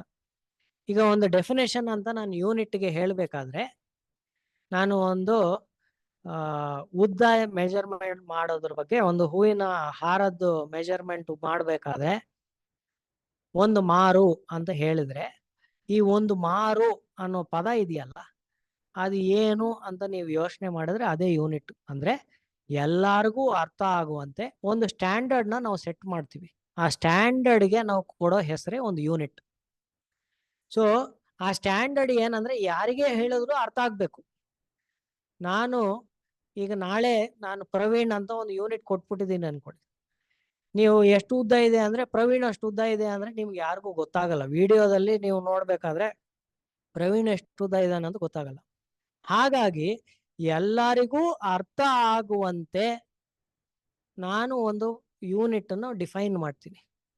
1 ಮೀಟರ್ ಅಂದ್ರೆ ಅಂತ ಹೇಳ್ಬಿಟ್ಟು ಒಂದು ಡೆಫಿನೇಷನ್ ಮುಂದಕ್ಕೆ ಕೊಡ್ತೀನಿ. 1 ಇಂಚ್ ಅಂದ್ರೆ ಅಂತ ಒಂದು ಡೆಫಿನೇಷನ್ ಕೊಡ್ತೀನಿ. ಆ ಡೆಫಿನೇಷನ್ನ ನೀವು ಎಲ್ಲಿಗೆ ಬೇಕಾದ್ರೂ ಬಳಸ್ಬೋದು. ಓಕೆ, ಇದಕ್ಕೆ ಸಿಸ್ಟಮ್ಸ್ ಆಫ್ ಯೂನಿಟ್ಸ್ ಅಂತ ಇದೆ. ಈಗ ಜುಬೇರ್ ಅನ್ನೋರು ಪ್ರಶ್ನೆ ಕೇಳಿದ್ದಾರೆ, what is the full form of SI unit ಅಂತ. ಈ ಒಂದೊಂದು ದೇಶದಲ್ಲಿ ಒಂದೊಂದು ರೀತಿಯ ಯೂನಿಟ್ಸ್ ನ ಬಳಸೋರು. ಈಗ ಫ್ರಾನ್ಸ್ ಅಲ್ಲಿ ಅವರು ಯೂಸ್ ಮಾಡ್ತಾ ಇರೋಂಥ ಯೂನಿಟ್ಸ್ ಬೇರೆ ಇತ್ತು. ಇಂಗ್ಲೆಂಡ್ ಅಲ್ಲಿ ಅವ್ರು ಯೂಸ್ ಮಾಡ್ತಾ ಇರೋಂಥ ಯೂನಿಟ್ಸ್ ಬೇರೆ ಇತ್ತು. ಆ ತರ ಬೇರೆ ಬೇರೆ ದೇಶಗಳಲ್ಲಿ ಅವ್ರು ಬಳಸುವಂತ ಯೂನಿಟ್ಸ್ ಬೇರೆ ಇರ್ತಿತ್ತು. ಫಾರ್ ಎಕ್ಸಾಂಪಲ್ ಫ್ರಾನ್ಸ್ ಅಲ್ಲಿ ಹೆಚ್ಚಿಗೆ ಉದ್ದ ಅಂತ ಮೆಜರ್ ಮಾಡ್ಬೇಕಾದ್ರೆ ಸೆಂಟಿಮೀಟರ್ ಬಳಸೋರು. ಅದಕ್ಕೆ ಆ CGS ಯೂನಿಟ್ಸ್ ನ ಫ್ರೆಂಚ್ ಸಿಸ್ಟಮ್ ಆಫ್ ಯೂನಿಟ್ಸ್ ಅಂತ ಕರೀತಾರೆ. ಅಂದ್ರೆ ಫ್ರಾನ್ಸ್ ಅಲ್ಲಿ ಹೆಚ್ಚಿಗೆ ಮಾಡ್ತಾರೆ. CGS ಅಂದ್ರೆ ಏನು? ಸೆಂಟಿಮೀಟರ್, ಗ್ರಾಮ್ ಮತ್ತೆ ಸೆಕೆಂಡ್. ಫಸ್ಟ್ 3 ಫಂಡಮೆಂಟಲ್ ಕ್ವಾಂಟಿಟೀಸ್ ನ CGS, ಸೆಂಟಿಮೀಟರ್, ಗ್ರಾಮ್, ಸೆಕೆಂಡ್. ಕೆಲವು ದೇಶಗಳಲ್ಲಿ MKS ಸಿಸ್ಟಮ್ ನ ಬಳಸ್ತಾರೆ. ಅಂದ್ರೆ ಎಂ ಅಂದ್ರೆ ಏನು? ಮೀಟರ್, ಕೆ ಅಂದ್ರೆ ಕಿಲೋಗ್ರಾಮ್, ಗ್ರಾಮ್ ಜಾಗದಲ್ಲಿ ಕಿಲೋಗ್ರಾಮು, ಸೆಂಟಿಮೀಟರ್ ಜಾಗದಲ್ಲಿ ಮೀಟ್ರು, ಎಸ್ ಅಂದ್ರೆ ಸೆಕೆಂಡ್. MKS ಸಿಸ್ಟಮ್ ಅಂತ ಕೆಲವು ಕಡೆ ಬಳಸ್ತಾರೆ. ಹಳೆ ಬ್ರಿಟಿಷ್ ಪದ್ಧತಿ ಏನಿದ್ರು FPS ಸಿಸ್ಟಮ್ ಅಂತ ಕರಿತಾ ಇದ್ರು. ಎಫ್ ಸೆಂಟಿಮೀಟರ್ ಮೀಟರ್ ಅಲ್ಲ, ಫುಟ್ ಯೂಸ್ ಮಾಡ್ತಿದ್ರು, ಅದಕ್ಕೆ ಎಫ್.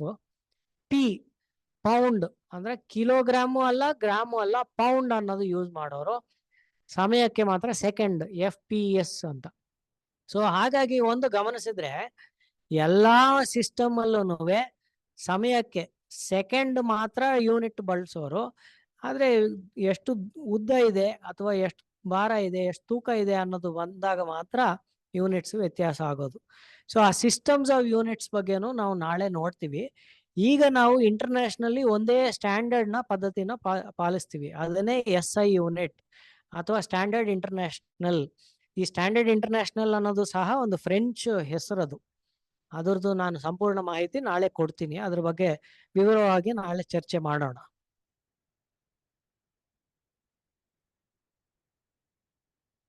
ಓಕೆ, ಬೇರೆ ಮೋಲ್ ಅಂದ್ರೆ ಏನು ಅಂತ ಒಂದು ಪ್ರಶ್ನೆ ಇದೆ. ಇದು ಈ ಕ್ಲಾಸಲ್ಲಿ ಮೋಲ್ ಬಗ್ಗೆ ಸ್ವಲ್ಪ ಎಕ್ಸ್ಪ್ಲೈನ್ ಮಾಡಕ್ಕೆ ಕಷ್ಟ ಇದೆ.